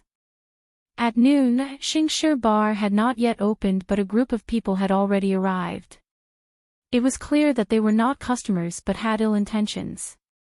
When Lin Hu's little brothers saw this, they quickly ran upstairs to report. Pang! A loud sound rang out as Hoodlum sent the door flying with a kick, smashing into the wall far away. He stood imposingly at the entrance, glaring angrily. Sweeping his gaze, Lin Hu's lackeys all hid far away. Yo, isn't this Brother Fei? Why are you so angry? Come, give Brother Fei a glass of wine. Put in some ice to cool down his anger. Dong Zi came out to greet him and feigned enthusiasm. Who the F***ck are you? What qualifications do you have to speak in front of me? Scram, tell your boss Lin Hu to come talk to me. Otherwise, I will start smashing. Hoodlum said arrogantly. Behind him, over 100 little brothers immediately screamed and waved the sticks in their hands. It was a frightening sight. Brother Fei, I am Brother Hu's little brother Dong Zi. If you have anything to say, you can tell me. Dongzi said while suppressing his anger. Pei, tell you. Are you even worthy? Hoodlum's leg flew up and swept towards Dongzi. Dongzi reacted quickly and immediately raised his arm to block. Although he blocked, there was still a muffled sound as Dongzi flew out and smashed into the counter. It could be seen how powerful that kick was. Pei, you can't even withstand a single blow. Hoodlum disdainfully spat out a mouthful of saliva. Behind him, his little brothers cheered him on. Brother Fei is mighty. Lin Hu's little brothers began to stir and were about to charge forward when they saw Dongzi stumbling as he stood up and blocked his little brother. He wiped the blood from the corner of his mouth and asked with a gloomy face, Brother Fei, you're not being particular. Are you trying to pick a fight with Brother Hu? So what if I want to pick a fight with him? Let me tell you, not only will I pick a fight, I will also ruthlessly step on Lin Hu so that he will never be able to rise again. Hoodlum said with a murderous look. Yo, Brother Fei, you're so aggressive. Did you eat a bull's penis early in the morning? You're so angry that you want to step on me so that I will never be able to rise again. You scared me to death. Lin Hu lazily walked downstairs and looked at Dongzi. How are you? Dongzi clenched his teeth and shook his head. I'm fine. Lin Hu nodded his head as he walked towards Hoodlum. Hoodlum's pupils shrunk as they had not seen each other for a short period of time, and Lin Hu's aura seemed to have changed. He was now filled with confidence. Brother Fei, what happened to your face? Did some little girl scratch you? Hey, you're going to be disfigured. Lin Hu jokingly said, but in his heart he was very puzzled as why Hoodlum would come looking for him. Could it be that Fire Phoenix had told on him? Impossible. Lin Hu decided to wait and see. Hoodlum was already angry, and mentioning the bloody scars on his face made him even angrier. It seemed like this fight was unavoidable.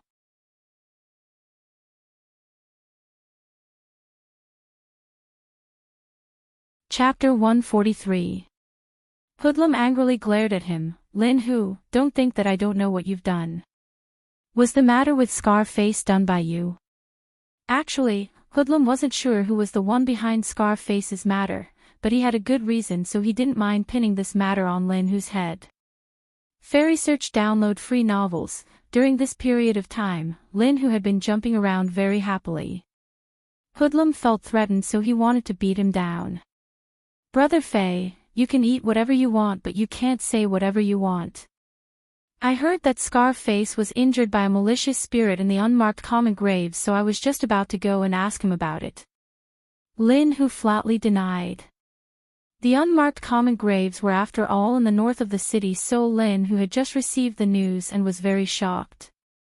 Hoodlum stared at him but didn't want to judge whether his words were true or false. In any case, this battle had to be fought. Don't cry crocodile tears. Let me tell you, it's too late to pretend to be a grandson. What malicious spirit demanding your life? That's just to trick a 3-year-old child. Since you won't admit it, I'll beat you until you admit it. Lin Hu's eyebrows jumped. Brother Fei, then you're purposely looking for an excuse to deal with me. So what if I'm going to deal with you? Hoodlum disdainfully said, and then took a step forward. Their eyes met, and Hoodlum didn't see any fear in Lin Hu's eyes. This made him even more determined to get rid of Lin Hu. A person who wasn't afraid of him would one day threaten his existence, so he waved his hand. Attack. More than 100 underlings swarmed into the bar, waving their clubs and smashing the bar. Fine, if you want to fight, then I'll fight. Let's see who will win in the end. Lin Hu clenched his teeth and said with an ashen face. The battle was already unavoidable. If he were to shrink back, then he wouldn't have the face to mingle in the underworld. But he was a little regretful that he wasn't fully prepared for this battle. But, even if it was difficult, he still had to fight. Good, then I want to see how a 2nd-grade refining body like you can fight against a 5th-grade refining body like me. Hoodlum jokingly said as he swept his leg towards Lin Hu's lower body. Lin Hu leaped backwards and dodged the attack. He roared, "Brothers, beat them up for me. Beat them up ruthlessly. They dare to behave atrociously in our territory, we must beat them down." Suddenly, the two sides were engaged in a chaotic battle. This was Lin Hu's base camp, so of course, he had a lot of people. They were almost evenly matched, but the bar suffered a calamity. It was basically smashed beyond recognition. Lin Hu's eyes were spitting fire as he leapt towards Hoodlum. Flipping his hand behind his back, a chilling machete appeared in his hand as he viciously chopped towards Hoodlum. "You dare to make a fool of yourself with such petty tricks? I'll let you open your eyes and see what a true expert is." Hoodlum's face was full of disdain as he met the attack with his bare hands. He kicked out towards Lin Hu's chest. Even though Lin Hu had a weapon in his hand, he didn't dare be careless.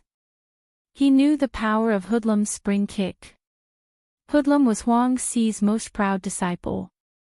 It was said that Huang Xiang didn't like to learn spring kick, so Huang Xi passed down the essence of spring kick to Hoodlum.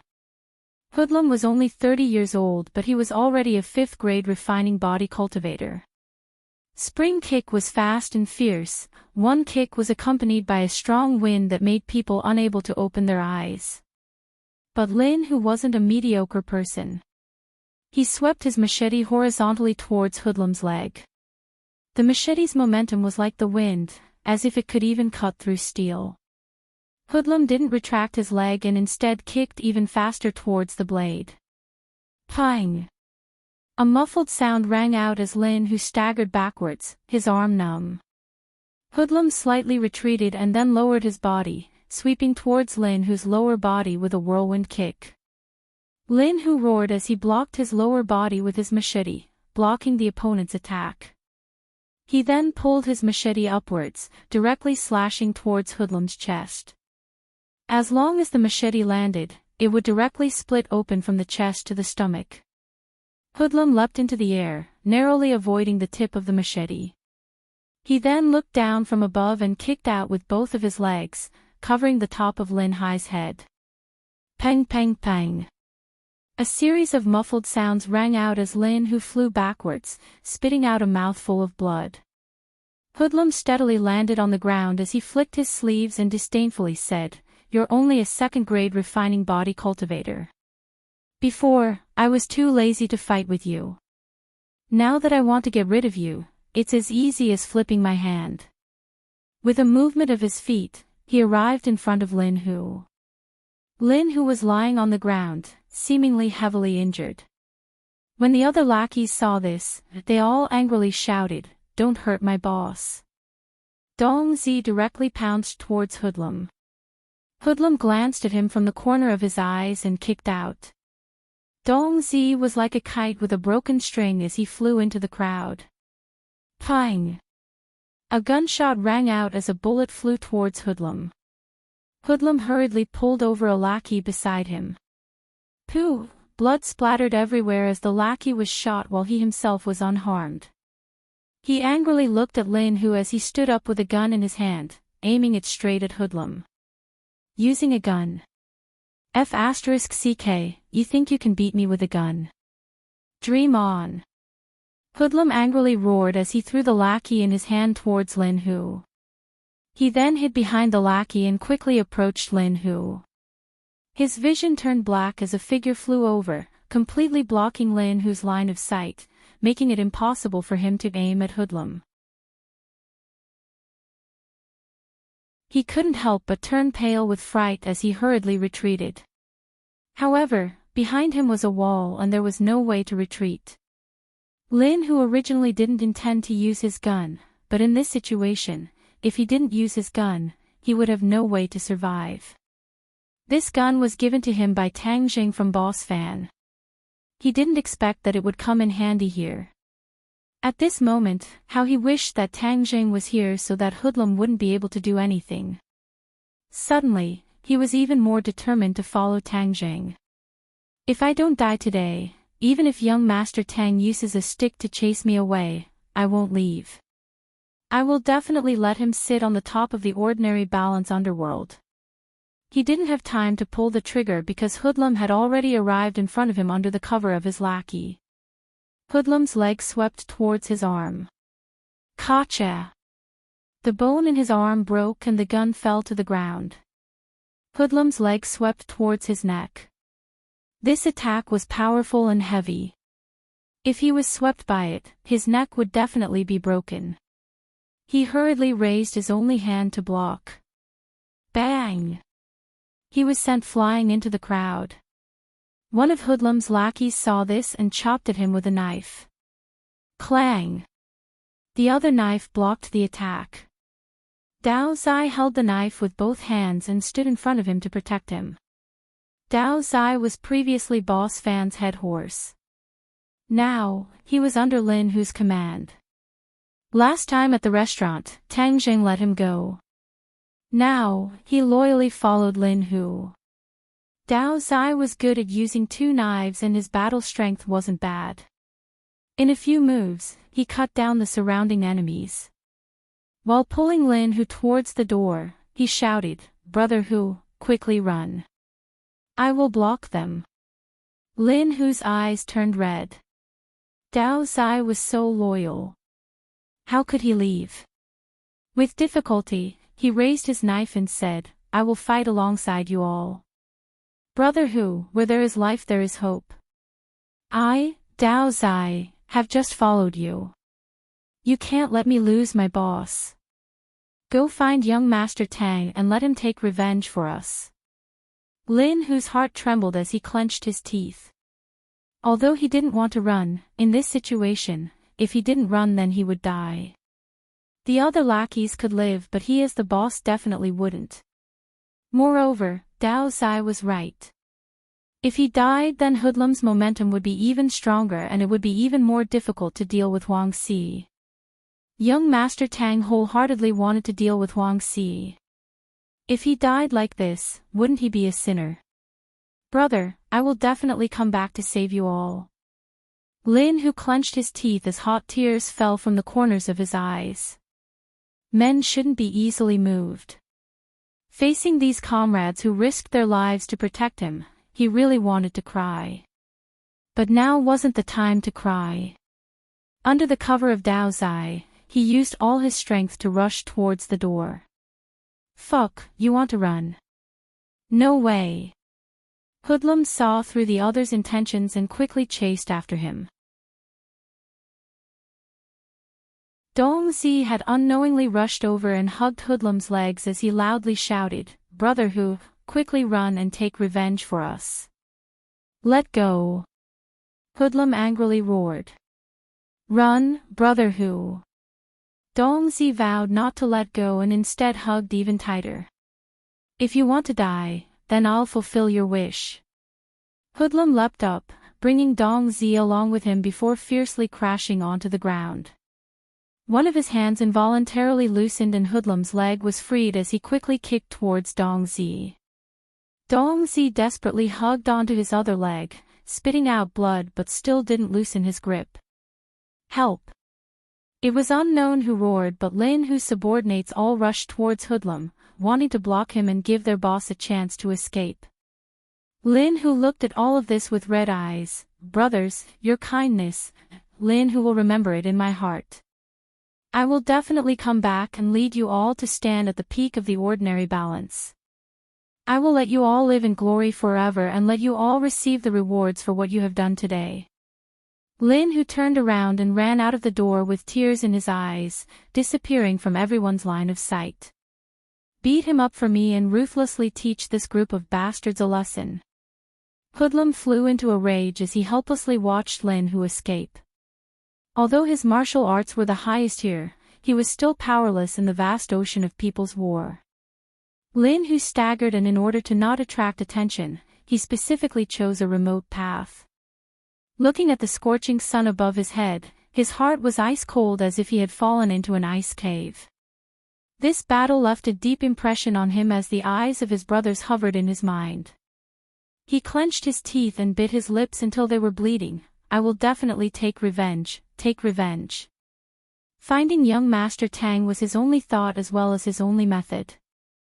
He knew that he had underestimated Hoodlum's strength in the past, as this Huang Si dog's fangs were too sharp. Even if he relied on himself and the fire phoenix, he would still be powerless. Only Tang Zhang was the key to change everything. He also finally understood why Fire Phoenix was so cautious and didn't easily agree to join hands with him. This woman was the one with the clearest vision. One of his arms drooped down as it was incomparably painful, but it couldn't compare to the pain in his heart. He had to find Tang Zhang as soon as possible. School, yes, Tang Zhang was studying at Pengqing International School.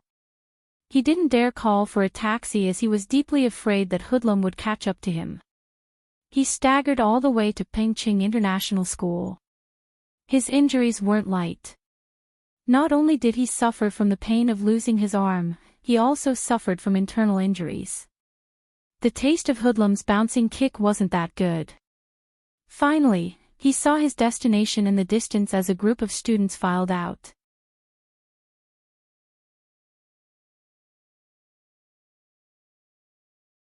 Chapter 144. Lin Hu's eyes widened as he searched through the crowd of students. Suddenly, a familiar figure jumped into his eyes. Net, young Master Tang. He controlled the cry that he was about to blurt out. Looking at his battered and exhausted self covered in blood, he lowered his head in shame and did not go over. He understood that Tang Jing did not want too many people to know about him, so he did not dare to go over in public. Tang Jing sent Feng Shishir to the car and watched her leave. He then walked with Feng Yong. The two of them chatted and laughed, no different from the students beside them. When the two of them got closer, Lin Hu jumped out from a corner and called out in a low voice, "Young Master Tang." Tang Zhang and Feng Yong were originally discussing the problem of martial arts. Feng Yong was after all too old and his aptitude was average, so his progress in martial arts was not as fast as Feng Shishir's. However, thanks to the guidance of a great teacher like Tang Jing, he could be considered to have stepped into the threshold of martial arts. "Boss, when do you think I can be as strong as you?" Feng Yong asked in worship. Tang Jing gave a faint smile and encouraged him, "As long as you work hard, it is possible." Feng Yong nodded, "I will definitely work hard so that people like Takashi will never be able to bully me again." 5. Takashi hasn't bullied you now, right? Of course he wouldn't dare. With boss protecting me, who would dare to touch me? Feng Yong said proudly. However, Takashi has been acting strange recently, especially that look in his eyes. I keep feeling that there is a problem. Tang Jing did not have time to reply when he saw a person jump out from the side. He jumped in fright, thinking that it was Daoist Jinji. Who's he? Why is it you?" Tang Zhang looked at Lin Hu in astonishment. His gaze trembled as he saw the blood on his clothes. He could not help but frown. "What's wrong?" "Young Master Tang, I have something to talk to you about." Lin Hu glanced at Feng Yong and hesitated. Feng Yong looked at this stranger in astonishment. He actually called his boss young Master Tang. He felt baffled. When did his boss have such a nickname? Why didn't his little brother know about it? However, what shocked him even more was Lin Hu's aura. This person was battered and exhausted, and there was even blood on his clothes. However, his aura was very frightening and full of killing intent, causing him to involuntarily tremble. Tang Zheng knew that something big must have happened. He patted Feng Yong's shoulder and said, "Fatty, you go home first." "Boss, is there something wrong?" "I'm your little brother, so if there's a problem, I'll have to help." Feng Yong patted his chest and volunteered. Tang Jing shook his head. Feng Yong couldn't help. "Go back. You don't have to get involved in this." "Oh, boss, just give me a call if you need anything. I'll be there in a minute." Seeing Tang Zhang's firm attitude, Feng Yong left reluctantly. "Let's talk over there." There were too many students nearby. Tang Zhang and Lin Hu walked into a side alley. What's going on? Young Master Tang, Hoodlum brought people to sweep through my territory, saying that I killed his little brother. Everyone knows that his leader, Scarface, was killed by a malicious spirit in the unmarked common graves. He is just looking for an excuse to get rid of me and swallow my territory. Lin Hu angrily said. Scarface. Tang Zhang's head moved. He remembered that Scarface from last night. Wasn't he sent by Hoodlum to kill him? He originally wanted to find Hoodlum and find out who wanted his life. He didn't think that Hoodlum would first find Lin Hu. Looking at Lin Hu's appearance, the situation didn't look good. What happened in the end? Tang Zhang asked. Lin Hu hung his head and said in shame, I wasn't Hoodlum's opponent. My brothers risked their lives to let me escape. Saying this, his shoulders trembled. Tears flickered in his eyes, as if they were about to burst out. Tang Zhang secretly sighed. Although it was just a few words, he could imagine just how desperate the battle was. He patted Lin Hu's shoulder and comforted him. Since your brothers risked their lives to let you escape, then they wanted you to make a comeback. What are you crying for? What do you plan to do next? He raised his head and looked straight at Tang Zhang. He clenched his teeth and with a pudong sound, he kneeled on the ground. Young Master Tang, I beg you to save my brothers. Get up. A man has gold under his knees. He kneels to the heavens, to the earth, and to his parents. You don't need to kneel to me. Tang Zhang's face sank as he reprimanded. Lin Hu did not get up as he continued to speak. Young Master Tang, you said before that you don't want to get involved in matters of the underworld, so normally I don't dare to disturb you. But in the ordinary balance underworld, Huang Si has the final say. He is vicious and merciless, so he definitely won't let my brothers off. Young Master Tang, from now on I pledge to follow you. My life is yours. I only hope that you can lead my brothers out of this encirclement and get rid of those two bastards Hoodlum and Huang Si. Then we will support you in becoming the head of the ordinary balance underworld. I will be your cow and horse. Wherever you point me to, I will do it without any hesitation. Seeing this indomitable man say these words, Tang Zhang could completely understand the pain and suffering in his heart. Of course, there was also the desire for revenge. But Tang Zhang was a student and a cultivator. He really did not want to get involved in matters of the underworld. But this time Hoodlum taught him a lesson. Although Scarface and the others could not harm him, they could easily harm others. In the future, when Tang Zhang went to study elsewhere, what would happen to his grandfather? Would he also take his grandfather with him? Of course he had the strength to do so, but it was difficult to leave one's homeland. His grandfather definitely did not want to leave the ordinary balance. What if Hoodlum or Huang Si saw that they could not deal with him and turned to deal with his grandfather? He did not dare to think of the consequences. He had experienced too many dangers and did not dare to take this risk. Even if his grandfather was in the slightest bit of danger, he would definitely strangle this danger in the cradle. His eyes gradually became sharp as it seemed that Lin Hu's suggestion was not impossible. In the past, he had been too ambitious and had neglected this problem. Although matters of the underworld made his grandfather worried, as long as he had absolute strength and grasped the power of the underworld in his hands, not only would this power not harm others, it would also ensure the safety of more people. Perhaps this was the result that his grandfather wanted to see. Moreover, this time Hoodlum had used the matter with Scarface as an excuse. This matter was related to Tang Zhang, so he really should lend a helping hand. Seeing Lin Hu kneel on the ground, his eyes fervently looking at him, he nodded his head and said, "Since we and Hoodlum and Huang Si are like fire and water, then of course we should pull them down. Stand up, I promise you." Lin Hu was overjoyed as he resolutely said, "Young Master Tang, this life of mine is in your hands. I, Lin Hu, vow to follow young Master Tang until my death. If I have second thoughts, may the heavens and earth destroy me. Tang Jing grabbed both of his hands and helped him up. His heart gradually warmed as Tang Jing knew that he was a person who would eventually make a name for himself. Perhaps Lin Hu would be one of his subordinates. At this moment, his heart underwent a complete change. If it was before, even though he knew that he was a cultivator and would eventually be extraordinary, he did not carefully think about what would happen. However, Lin Hu had enlightened him. Huang Si, this kind of person, would vainly try to control a part of the world. With his own great potential, if he did not think of creating his own power, then it would be a complete waste of his own good fortune. Perhaps he would not be able to reach the heights of others in a short period of time, but he could take it one step at a time.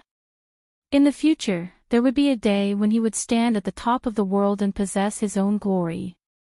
Lin Hu never would have thought that he would be the one to help Tang Jing transform. This was perhaps the greatest benefit that he had brought to Tang Jing. Young Master Tang, then what should we do now? Tang Jing asked back. You are more familiar with the situation than I am. What do you think we should do? Lin Hu was startled. He knew that young Master Tang was testing him, so he pondered for a moment and said, Hoodlum's strength is not ordinary. Originally, it would be impossible for me to deal with him.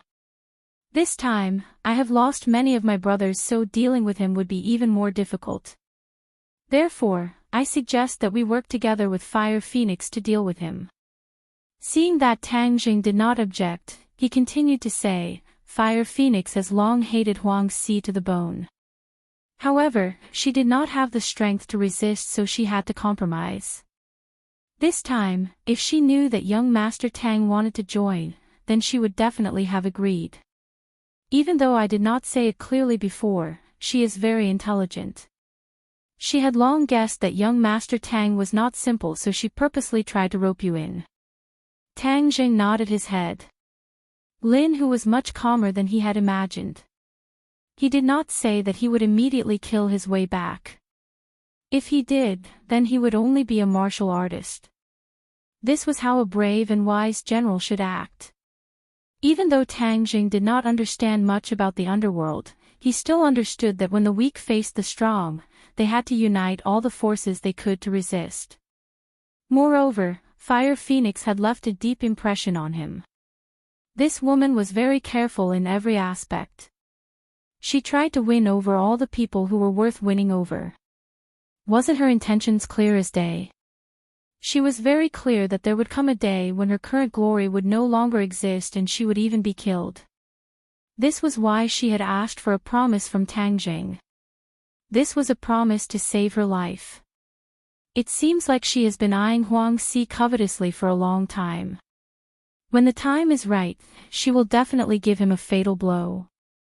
Let's go, we will go meet Fire Phoenix. Tang Jing was very confident as he loudly said, but first go change out of your clothes, they are too eye-catching. Yes. Lin Hu excitedly nodded his head. That's right, your arm is broken. First go see a doctor. Tang Jing said. No problem, I can endure it. Endure my ass. You will follow me in the future, so how can I let you become a cripple? Let's go, don't be so long-winded. Tang Jing loudly reprimanded. Lin Hu did not feel uncomfortable.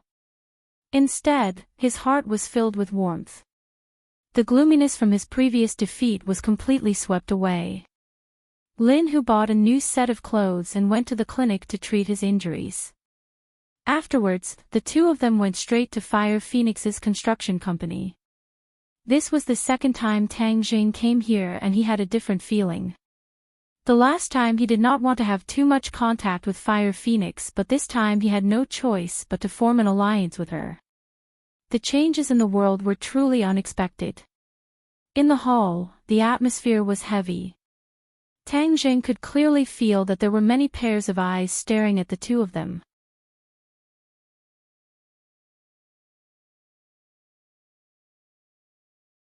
Chapter 145.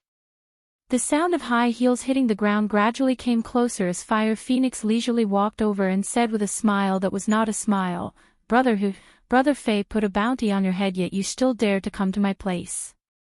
Are you not afraid that I will capture you and bring you to him to claim credit? Lin, whose eyebrows jumped as he self-deprecatingly said, I never thought that there would be a day when I would have a bounty on my head. Amazed face, amazed face, not only did he put a bounty on your head, he also spread the news that if you do not go to him and ask for forgiveness, then Dong Zi and Dao Zi will not be able to live. What? Lin, whose face sank, he captured my people to threaten me. Fire Phoenix lightly smiled. He knows that you are a righteous person and knows that this is your weak point. He is certain that you will definitely go find him. Am I right? Of course I will go find him. He swept my territory and hurt my brothers. I must take revenge for this.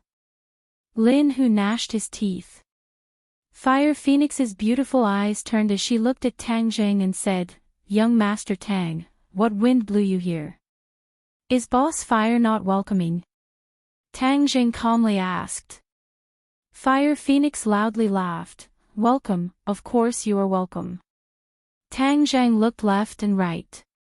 Although there was not a single person around, he knew that there were many people secretly watching them.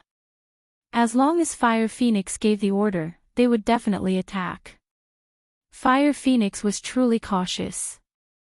Since Boss Fire welcomes us like this, then isn't the welcoming party a bit too grand? Tang Jing pointed out as he asked. Fire Phoenix was slightly surprised as her people were all hidden and yet they were still discovered by Tang Jing.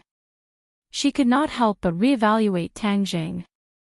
Although she had repeatedly raised her expectations of Tang Jing, it was clear that she still underestimated his strength. Young Master Tang is truly powerful. My insignificant skills have been disgraced.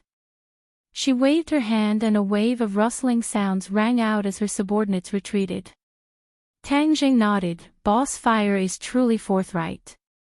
Then let us go in and talk. Young Master Tang, Brother Hu, this way please. In the same office, the three of them sat down. This time, there was no secretary. Fire Phoenix personally poured tea for the two of them. Young Master Tang, why did you come with Brother Hu this time? I've always felt that you're keeping a respectful distance from me. Fire Phoenix went straight to the point. Boss Hua, I'm not keeping you at a respectful distance. It's just that I'm a student, so there are some things that I don't want to interfere too much. But today, Huzi and I came together to give you a big benefit. Tang Jing said. Fire Phoenix laughed out loud and said meaningfully, big benefits often mean big risks, don't you think so? Her eyes were very bright. She was a shrewd woman. Tang Zhang was non-committal and said, you can only win if you dare to fight. Isn't wealth and honor built with real swords and real guns? Especially on the streets. Fire Phoenix shook her head and sighed, I'm already old, I'm not as daring as the little girl. Fire Phoenix, don't be modest. You and I have known each other for more than 10 years. We know each other very well. How could I not know your strength? Lin Hu interrupted. Fire Phoenix asked with interest, Brother Hu, then what is this wealth and honor you're talking about? Since I don't have anything to do, I can listen. Since there was something to talk about, it was a good sign. It seemed like Tang Jing and Lin Hu's judgment was correct. This woman was tempted. Drag Huang Si off his high horse. His territory, Lin Hu gets 60% and you get 40%. Tang Jing said decisively. Fire Phoenix's pupils shrunk and immediately laughed, Young Master Tang, are you joking? Drag Huang Si off his high horse, no one has ever done this before. No one has ever done it before, but that doesn't mean no one will do it now. Tang Jing said in a profound manner. Fire Phoenix stopped laughing and stared unblinkingly at Tang Jing as if she wanted to see through him. Young Master Tang, where does your confidence come from? Ourselves. Tang Jing said. Ourselves. Fire Phoenix's face was unprecedentedly serious. Tang Zhang's solemn vow did not mean he was an idiot. But she still could not see through him. Young Master Tang, forgive me for speaking bluntly, but I understand your situation. I don't see anything that can contend against Huang Xi. Even with Brother Hu, you saw Hoodlum take care of Brother Hu by himself. What do you have to contend against Huang Xi? Her gaze was sharp as she waited for the two's answer. With young Master Tang here, nothing will be a problem. Lin, who was full of confidence as he had a kind of blind worship and trust towards Tang Jing. Fire Phoenix, on the other hand, asked, young Master Tang, forgive me for asking, but what is your cultivation level? 6th grade refining body. Tang Jing answered truthfully. Fire Phoenix's eyes flashed with a trace of astonishment as she did not expect Tang Zhang's cultivation level to be so high. Young Master Tang, I have to say that you have made me very surprised. To have such a cultivation level at such a young age, your future achievements will be limitless. But I have to ask you a very realistic question. Huang Xi's cultivation level has already reached the 9th grade natal realm. Moreover, I heard that Huang Xiang recently obtained a mysterious cultivation technique which allowed him to progress at lightning speed. He is already a 1st grade natal realm cultivator. Even with the 3 of us together, how do you think we can deal with the 2 pre-celestial experts of the Huang clan? Lin, who was shocked.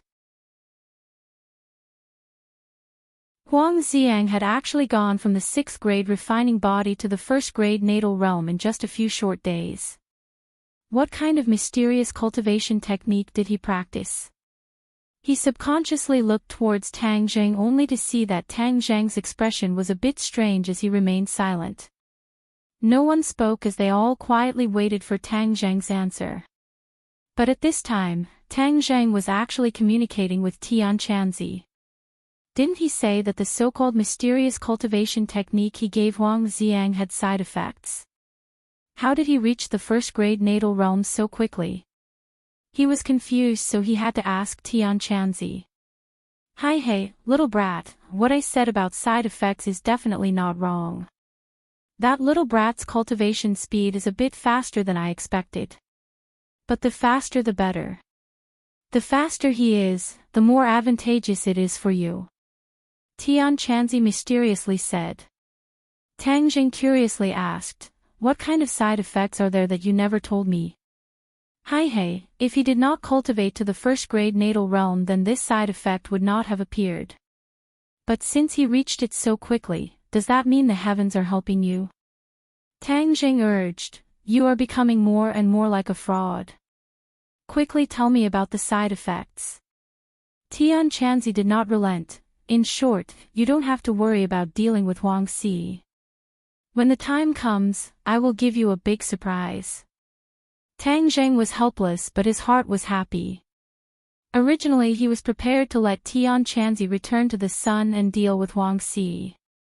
Huang Xi's cultivation was not enough in front of Tian Chanzi, and if he did not return to the sun, then Tang Zhang was prepared to ask Feng Xinyang or Yi Tianlei for help. In short, he had many choices, which was why he was so fearless towards Huang Xi. Of course, this was his trump card and he could not tell others. But now that Tian Chanzi was so confident, he was also full of doubts. But if Tian Chanzi did not say anything, then he could not do anything. Seeing that Lin Hu and Fire Phoenix were still looking at him, Tang Jing mysteriously said, Boss Fire, your considerations are correct. But you only considered the 3 of us and did not consider the person behind me. The person behind you. Fire Phoenix suddenly realized that Tang Jing had such a cultivation at such a young age, he definitely had a master to guide him. Thus, Fire Phoenix, like Feng Xinyang, automatically filled Tang Jing in with an unfathomable master. Finally, Fire Phoenix's gaze towards Tang Jing changed. Tang Jing of course guessed what she was thinking, but he had no choice but to bring out this mysterious master to scare her. In short, Boss Fire, you do not need to worry about Huang Si. Right now we need to focus on how to cut off his hand, hoodlum. Fire Phoenix suddenly smiled. She had waited for this day for too many years, to the point where she had almost given up all hope. She never thought that the day she had been waiting for would finally come. She could finally openly go against Huang Si, and the day she could avenge her husband was just around the corner. She excitedly said, "Young Master Tang, if this succeeds, I, Fire Phoenix, will be at your service." Tang Jing finally smiled as if relieved of a heavy burden. "Boss Fire, then I wish for our cooperation to succeed." Fire Phoenix nodded her head heavily. She now felt that Tang Zhang's proposal to split the profits was too good for her. This was because the key to victory was in Tang Zhang's hands. Originally it was not too much for him to ask for more profits. Lin Hu also let out a sigh of relief. His joy was evident in his words as young Master Tang had a way to actually convince her. "Young Master Tang, then we will first discuss how to deal with Hoodlum." Fire Phoenix collected her thoughts and solemnly said. "Since Hoodlum has captured Hu Zi's people, then we must definitely save them. But we must have a strategy." "Oh, what strategy?" "I'm all ears." Fire Phoenix said.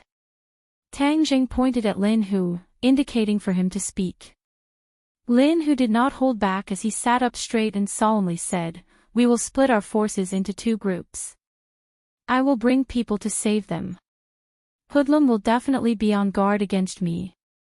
His main camp will definitely have many people guarding it. This is a direct battle and we can effectively contain his people. At this time, Fire Phoenix, you will bring your people to sweep his territory. As long as we can deal with Hoodlum, then these territories will naturally fall into our hands." Fire Phoenix nodded her head. This method is not bad, but Hoodlum's main camp is too dangerous. It will definitely be the place with the most people. Brother Hu, your little brothers have been scattered and after gathering together, there will not be many people left. So you can take some people from my side to support you. Tang Jing shook his head, "No need. This time we will not even bring Hu Zi's little brothers. It will only be the 2 of us." "The 2 of you?" Fire Phoenix was shocked. "This is too dangerous. You must know that Hoodlum is a 5th grade body refining cultivator. Although young Master Huang is 1 grade higher than him, he still has a lot of people. When the time comes to fight, you will definitely suffer." However, Tang Jing still insisted on his opinion. "I just want to do what others think is impossible. Not only do we have to win this battle, we also have to make our name known so that those who secretly covet us will not dare to act rashly. This kind of drastic change in the underworld would inevitably lead to some people trying to fish in troubled waters." Tang Jing wanted to destroy these people's ambitions. Fire Phoenix still found it hard to imagine how the 2 of them could win. But since Tang Jing was so confident, she did not try to persuade him. "Young Master Tang, relax. Tonight, don't even think about leaving a single one of Hoodlum's territories."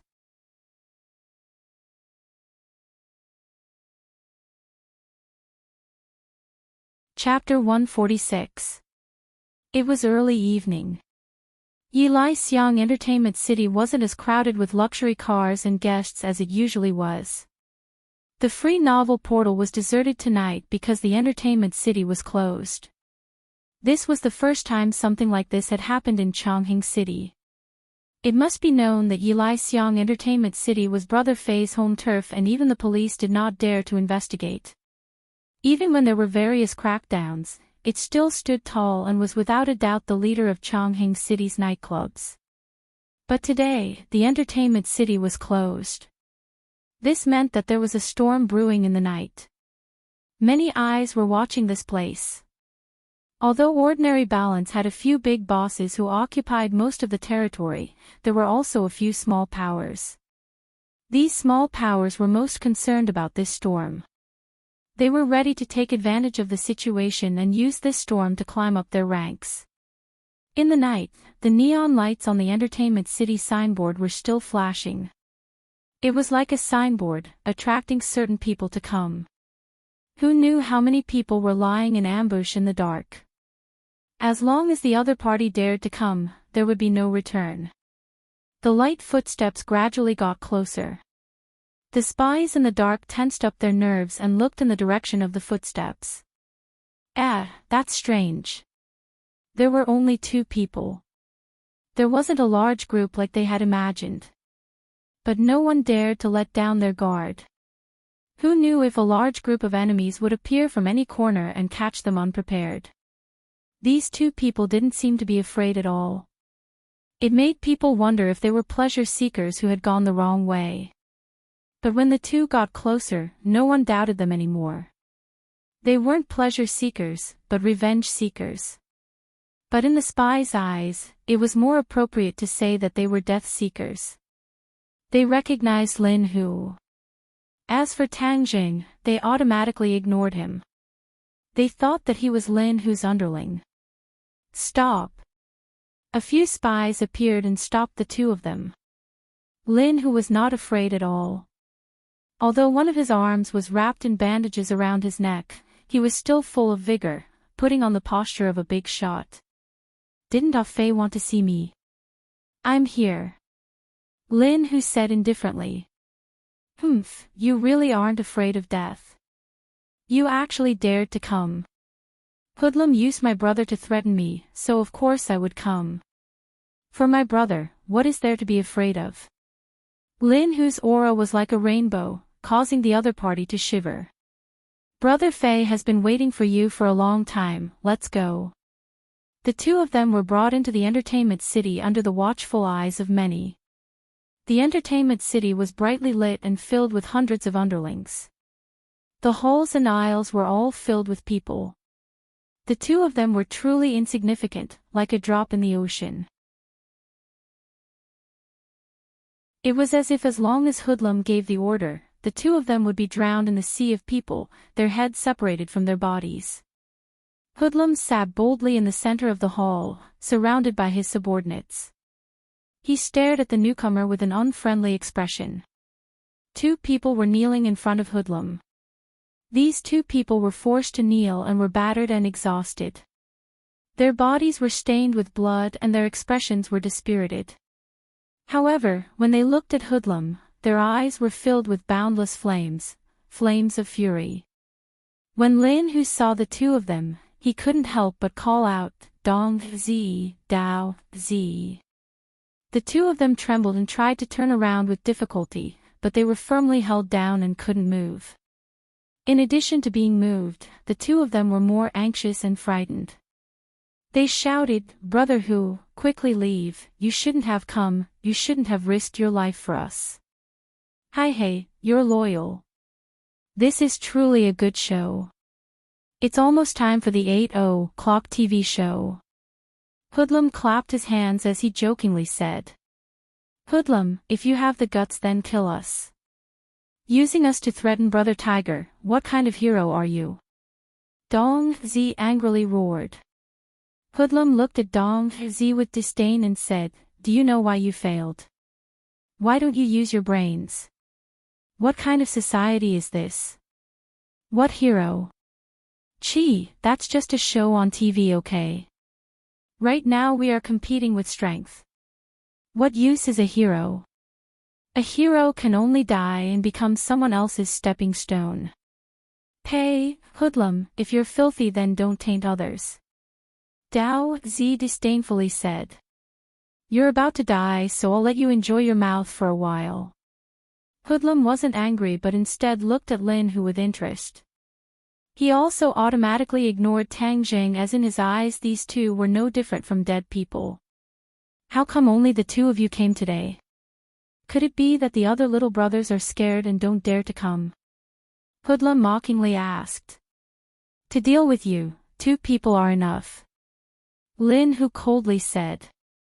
Oh, shameless boasting. Lin Hu, your ability isn't great but your tone isn't small. But this battle can't be won by just relying on your mouth. You have to rely on your fists. Rely on this. Hoodlum touched his chest and a gun appeared in his hand. It was Lin Hu's gun from before. Lin Hu's pupils shrunk as he was a bit alarmed. But seeing Tang Zhang's expression not change, he slightly relaxed his anxious heart. Say it, how do you want to die, and see if I'm satisfied. Hoodlum pointed the gun at Lin Hu and asked. Hoodlum, let my brothers go first and then we can talk. Hoodlum shook his head. Catch them and then let them go. Do you think I'm so bored that my balls hurt? Since these two people are your trusted aides, then I will let them accompany you on the road to the Yellow Springs. Otherwise you'll be lonely. See how good I am to you, haha. Haha, the others also began to laugh loudly. Brother Hu, we're not afraid of death. Our heads will be as big as a bull scar. 18 years later we'll be a hero again. At that time we'll find him for revenge. But I doubt he'll be able to live for 18 years. Dong Zi passionately said. Dao Zi continued to say, right, even if we can't kill you Hoodlum, someone else will. Hoodlum's expression turned cold as he turned the gun and pointed it at Dong Zi. Since you want to die, I won't help you. I want you to watch how I kill your boss and then send you down to accompany him. You scoundrel! Dong Zi roared. Lin Hu, if you have any last words then quickly say them. Otherwise I'll make my move. Hoodlum said. You should think of your own last words first. Otherwise you won't have the chance to say them later. Lin Hu retorted. Hoodlum shook his head. Since you're so stubborn, then I'll fulfill your wish. Just as he was about to order his subordinates to make their move, Tang Jing walked out and blocked in front of Lin Hu as he stared at Hoodlum. Tang Zhang had been silently observing Hoodlum. There was only one word, arrogant and despotic. But in the ordinary balance world, he indeed had the qualifications to be arrogant and despotic. He was a 5th grade refining body. Tang Jing used to fear him, but now he didn't even place him in his eyes. Hoodlum didn't seem to care about Tang Jing, who suddenly stood out and said, Lin Hu, are you going to hide behind your little brother again? Tang Jing's voice rang out, Hoodlum, who ordered you to send people to kill Tang Jing? Tang Jing. Hoodlum was shocked and couldn't help but sit up straight. This matter was very secretive and only a few people knew about it. But those people were either dead or crazy, so how did this little brat know? Hoodlum's eyes gradually narrowed as he stared at Tang Jing as if he wanted to see through him, but in the end it was futile. Who are you? Hoodlum asked with killing intent. Tang Jing. It's you. Hoodlum was really shocked. Wasn't Tang Jing a high school student? How did he get mixed up with Lin Hu? But the other question in his heart was immediately answered as his eyes lit up and he said, Lin Hu, you still don't want to admit that you were the one who killed Scarface's people? Hang, so you were mixed up with this little brat. Lin Hu's face was blank. Tang Zhang's heart moved as he guessed that Hoodlum must have thought that Scarface was killed by Lin Hu and didn't think that it was done by ghosts. But this was no longer important as he wanted to find out who was the mastermind behind the scenes. Tell me who is the mastermind behind the scenes and you will die a quick death today. Tang Jing said. Hoodlum gave a loud laugh. Little brat, have you been scared silly? You actually dare to say such big words. Fine, in any case I still wanted to find you. Since you voluntarily delivered yourself to me, then I don't need to go through the trouble. Today I will deal with all of you and none of you will be able to leave this place. Tang Jing shook his head as Hoodlum's mouth was very stubborn. It seems that he would have to pry it open later. There was no longer any possibility for the two sides to talk as the atmosphere became oppressive, as if a great battle was about to break out. Hoodlum's eyes turned cold as he loudly shouted, Attack! Shwa! The lackeys from all directions pulled out their gleaming machetes and aimed them at Tang Jing and Lin Hu at the same time. Tang Zhang's eyes trembled as he said in a low voice, Little tiger, follow me closely. Yes, young Master Tang. Tang Jing moved. Before the others could move, he had already taken a large step forward and charged at Hoodlum like a fierce tiger. The two were separated by 5 meters, but in the next second he was only 1 meter away from Hoodlum. To capture bandits, one must first capture the ringleader. Tang Jing wanted to take advantage of Hoodlum's underestimation of his opponent to instantly control him so that he would not be defeated in this battle. Lin Hu clenched his teeth as he followed Tang Jing. He held his knife with one hand and protected Tang Jing's back. Ping ping ping ping, metal clashed as sparks flew. He completely blocked the attacks coming from all directions. Although he was injured, he still had an absolute advantage when facing ordinary little brothers. Hoodlum's pupils constricted as he never would have thought that this unassuming high school student would be an expert. Just these few simple steps caused his heart to tense up. However, he did not believe that his opponent would be able to defeat him. After all, there was a difference in age. Hoodlum did not move as he calmly sat on the fishing platform. His finger lightly pulled the trigger. Pang! A muffled gunshot rang out as Tang Jing slid to the left. The bullet whizzed past and hit one of the little brothers beside him. His speed was not faster than the bullet, but his reaction was faster than Hoodlum's. In the instant that Hoodlum was about to pull the trigger, he dodged. After experiencing Huang Xiang's shooting incident, he was no longer so afraid of guns. As long as he was within close range, guns would not be able to threaten him. With a slip of his feet, Tang Jing had already arrived in front of Hoodlum, giving him no time to fire a second shot. He casually grabbed a nearby lackey's machete and swung it towards Hoodlum's arm. Hoodlum pulled his arm back. Shwa! The machete fell and chopped at the gun barrel, splitting it into 2. Hoodlum's heart turned cold. When an expert made a move, he could see the depth of the attack with a single glance. He clearly understood how terrifying the power behind that attack was. A gun was not made of wood but steel. The machete was clearly not a top-notch machete, yet it was able to slice through the gun barrel with a smooth cut. Hoodlum believed that he could do the same, but he would not be able to do it as easily as Tang Jing. He finally felt a fatal threat.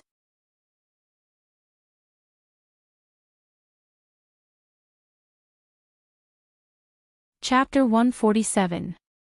Under the illumination of the lights, the blade's light was particularly dazzling.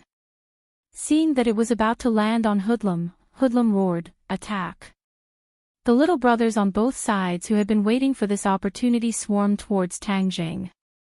Carrot oh carrot, carrot oh carrot, Tang Jing flicked his wrist, shwa shwa shwa, the blade's light flashed and in an instant, the people at the front were chopped to the ground, blood splattering everywhere. Tang Jing didn't even blink. If he were to be soft-hearted at this time, he would be seeking his own death. Hoodlum took advantage of this short moment to retreat, dodging Tang Jing's attack. He roared in anger, "Kill, I'll chop them to death. Kill!" Shouts shook the heavens. Tang Jing and Lin Hu were immediately surrounded by the crowd. Tang Jing's gaze locked onto the distant Hoodlum. His opponent was too cunning, actually dodging his sure-kill attack. The tide of people made it difficult for the two to move. They could only face the attacks coming from all directions. "Young Master Tang, don't worry about me. Go and catch Hoodlum." Lin Hu anxiously roared. "Can you hold on?" Facing the tide of attacks, if Tang Jing left, Lin Hu would be in danger. "I won't die yet. As long as you catch Hoodlum, their attacks will collapse." Tang Jing looked at Hoodlum who was hiding behind the crowd and gritted his teeth. "Okay, then you be careful." He chopped down the enemy in front of him and then leapt up.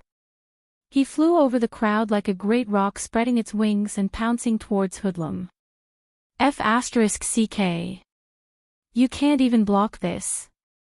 Seeing this, De Fei's heart trembled. "Stop him." Blades glittering with cold light flew towards Tang Jing's legs. Tang Jing stepped on top of the crowd's heads. Ping ping ping ping, many of the weapons were kicked away by him. Hoodlum's pupils shrank. He was an expert in using his legs. Seeing that Tang Zheng's leg techniques were not weak, he was overwhelmed with shock. How could this brat be so powerful? He had never heard of such a fierce person before. Seeing that Tang Jing had already passed through the crowd and was right in front of him, Hoodlum knew that there was no way to dodge. He stepped forward bravely and ruthlessly lashed out at Tang Jing. It was really like a whip dancing in the air. The sound of breaking air was loud and terrifying. Tang Jing looked down from above and raised his leg to meet the other party. Bang! With a muffled sound, the two of them retreated at the same time. Hoodlum retreated to the wall before stopping, while Tang Jing only retreated a little before his foot landed on the head of one of them. Tang Jing then took advantage of the momentum and charged forward again, throwing out the machete in his hand. Whoosh! The machete shot towards Hoodlum like a dart. Hoodlum was overwhelmed with shock and hurriedly pulled over a subordinate beside him. Puff! The machete actually pierced through his body and into his subordinate's body. The subordinate spat out a mouthful of blood and looked at the trembling machete in his chest in disbelief. Brother Fei, you. The subordinate turned his head with difficulty, but Hoodlum didn't even look at him. He tossed the subordinate aside and attacked Tang Jing, who had already landed on the ground. A move capable of sweeping away 1,000 armies. Pang! Tang Jing took this attack head-on. Hoodlum couldn't help but be delighted. This move of his had taken down many enemies. It was as heavy as 1,000 catties and could almost instantly break a person's leg. But in the next second, he watched in horror as Tang Jing's body only swayed a little before he actually stood there unscathed. Hoodlum knew that the situation wasn't good, but he didn't retreat. Instead, he launched a series of attacks with his legs. His legs were densely packed, as if he wanted to completely envelop Tang Jing. Tang Jing also made his move, his hands flying as he used the heaven-gathering hand. Hoodlum was not worthy of him using the heaven-gathering immortal. Once the heaven-gathering hand was used, the sky was filled with hand shadows, one by one blocking the opponent's chain kicks. With a muffled sound, Hoodlum's leg took Tang Jing's attack. His entire leg was abnormally sore and he couldn't muster any strength. Fuck, this brat's strength is too great. Hoodlum cursed inwardly. Before he could react, Tang Jing attacked again. This time, his attacks were even more ferocious and had an unstoppable momentum. Hoodlum retreated, retreating again and again until he couldn't retreat anymore. Tang Jing continued to advance until he forced Hoodlum into a corner. Suddenly, a blood-curdling scream rang out. Tang Jing couldn't help but turn his head to look. He saw that Lin, who had already been completely surrounded and was covered in blood. Hoodlum suddenly had an idea. He took the opportunity to quickly flee to the side. He already understood that he wasn't Tang Jing's opponent, and his heart was incomparably shocked. Tang Jing had been watching Hoodlum from the corner of his eyes. Seeing that Hoodlum wanted to escape, he couldn't care less about Lin Hu. He had to capture Hoodlum. Stop! Tang Jing roared, and arrived like a flash of lightning. Hoodlum heard the sound of the wind behind him, but he still didn't dare to stop. The lackeys on both sides were completely unable to block Tang Jing.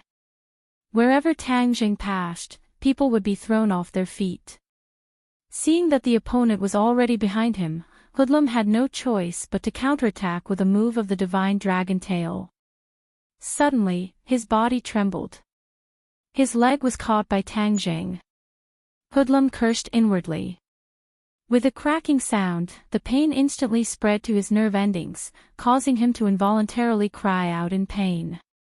His scream was very miserable. Everyone subconsciously looked over and saw their boss's miserable appearance. Tang Jing directly broke Hoodlum's leg. Then, with a pull, Hoodlum returned to his side. Tang Zhang's hand shot out like lightning and locked onto Hoodlum's neck. This series of attacks was like moving clouds and flowing water. It perfectly illustrated the true meaning of violence, causing people to tremble in fear. Stay your hand. Your boss is in my hands. Tang Jing roared, his voice was deafening. Everyone looked on in shock. Among hundreds of people, he was actually able to catch Hoodlum. This move of his had reached perfection. It was truly an eye-opener and caused people's hearts to tremble. Bravery that couldn't be stopped by 10,000 men. This was truly not a legend. Hoodlum felt the pain, and only after a while did he regain his senses. His face was already dripping with cold sweat. Ever since he started cultivating, he had never been in such a sorry state. Now, even if he wanted to escape, it would be useless. This was because one of his legs was already broken. Even if it was reconnected, his martial arts would be greatly reduced. He was filled with regret and hatred. How did he provoke such a calamity? But now, regret was useless. With a cold face, he looked up at Tang Zhang and said, "What exactly do you want?" "First tell your lackeys to retreat," Tang Zhang said with killing intent. Hoodlum hesitated for a moment before loudly roaring, "Didn't you hear? Everyone retreat." Everyone looked at each other in dismay as they retreated like a tide to the entrance of the hole. They watched this scene from afar. "Little brat, today my skills are not as good as yours and I have fallen into your hands. However, behind me is Grandpa Huang. If you touch me, Grandpa Huang will definitely not let you off." Even though Hoodlum had been captured, his aura was still the same. This was because he believed that Tang Jing would not dare to kill him, so he would not lose face in front of his lackeys. Lin Hu, whose body was covered in blood, cut off the ropes on his two lackeys. He stared at Hoodlum with wide eyes and said, "Hoodlum, you want to use Grandpa Huang to scare us?" "Hang, I am not trying to scare you. Ordinary balance is decided by Grandpa Huang. So what if you beat me this time? You still won't be able to cause any big waves. Grandpa Huang's one word is enough to make you die without a burial ground," Hoodlum said with disdain. Tang Jing revealed a cold smile. "It seems that in your eyes, Huang Si is no different from a deity. Let me tell you, he is nothing in my eyes. I will also clearly tell you that since I dared to make a move against you, I have no intention of shaking hands with him." Hoodlum looked at Tang Jing in shock and said, "Where does your courage come from? You may have won against me, but that does not mean you are Grandpa Huang's opponent. Little brat, let me tell you, you are still too inexperienced. Grandpa Huang is not someone you can contend against." Tang Jing laughed as he was too lazy to discuss this issue with him. He went straight to the point and said, "Hoodlum, today we are not only here to meet you. Your other territories have already been swept away by Fire Phoenix. Huang Si is just a general without an army. Tell me, what kind of waves can he cause?" "What?" Hoodlum's face turned pale as he had made a mistake. He did not even consider that Fire Phoenix would jump out and sweep away his territory. This slut, I have not dealt with her for so many years and she actually bites back at me. Lin Hu said, "Hoodlum, you and I both know who killed Fire Phoenix's husband. If she doesn't go against you, who would she go against?" Hoodlum's face suddenly changed as he hatefully said, "It seems like she already knew about what happened that year. I have always said that I wanted to get rid of this slut, but Grandpa Huang said that a woman was not a cause for concern. I never would have thought that today would come." Tang Zhang and Lin Hu looked at each other. It seems like their guess was not wrong. Fire Phoenix's husband really was killed by Huang Si. Sooner or later you will have to pay for what you did. What else do you have to say? I have nothing to say. Just wait for Grandpa Huang's anger. With a single order from him, you will become the enemy of ordinary balance. You will all die without a burial ground," Hoodlum said as he gnashed his teeth. Tang Jing asked without batting an eyelid, "Then is this your dying declaration? What, you really dare to kill me?" Hoodlum was overwhelmed with shock. Lin Hu laughed, "Ah, did you think we were joking?" Young Master Tang's words carry enormous weight. If he says you will die, then you will not live past tonight. If I die, then you will all be buried with me. Hoodlum's eyes flashed with panic. He had always been so unyielding because he believed that the other side did not dare to kill him. As long as they killed him, then they could only fight to the death with Wang Si. He did not think that the other side would be so determined. This was not something he could understand. Tang Jing coldly laughed, "Then you just wait and see who will be buried with you. Lin Hu, let's go." Under the watchful eyes of everyone, of course they would not kill him. Moreover, Hoodlum had so many little brothers. If Hoodlum died, then who knew if these people would go crazy and attack him? Thus, they needed this hostage. Tang Jing escorted Hoodlum with Lin Hu and the other two following behind him as they walked towards the door. The crowd was stirred up as they were eager to give it a try. "Your boss is in my hands. If he dares to make a move, I will kill him," Tang Jing said with killing intent. Everyone was afraid of attacking the rat for fear of breaking the vases. They all looked towards Hoodlum, hoping that he would give them an order. However, they saw Hoodlum's panicked expression. He opened his mouth wanting to shout but nothing came out. Tang Jing had already used his qi to seal his throat, so how could he shout? Thus, under the watchful eyes of the crowd, the few of them walked out of the hall. The hundreds of people did not dare to act blindly without thinking. Lin Hu and the other two held their heads high and stuck out their chests. Ordinary balance had never had this kind of battle before. This battle would undoubtedly spread throughout the ordinary balance and become a hot-blooded story for the future generations.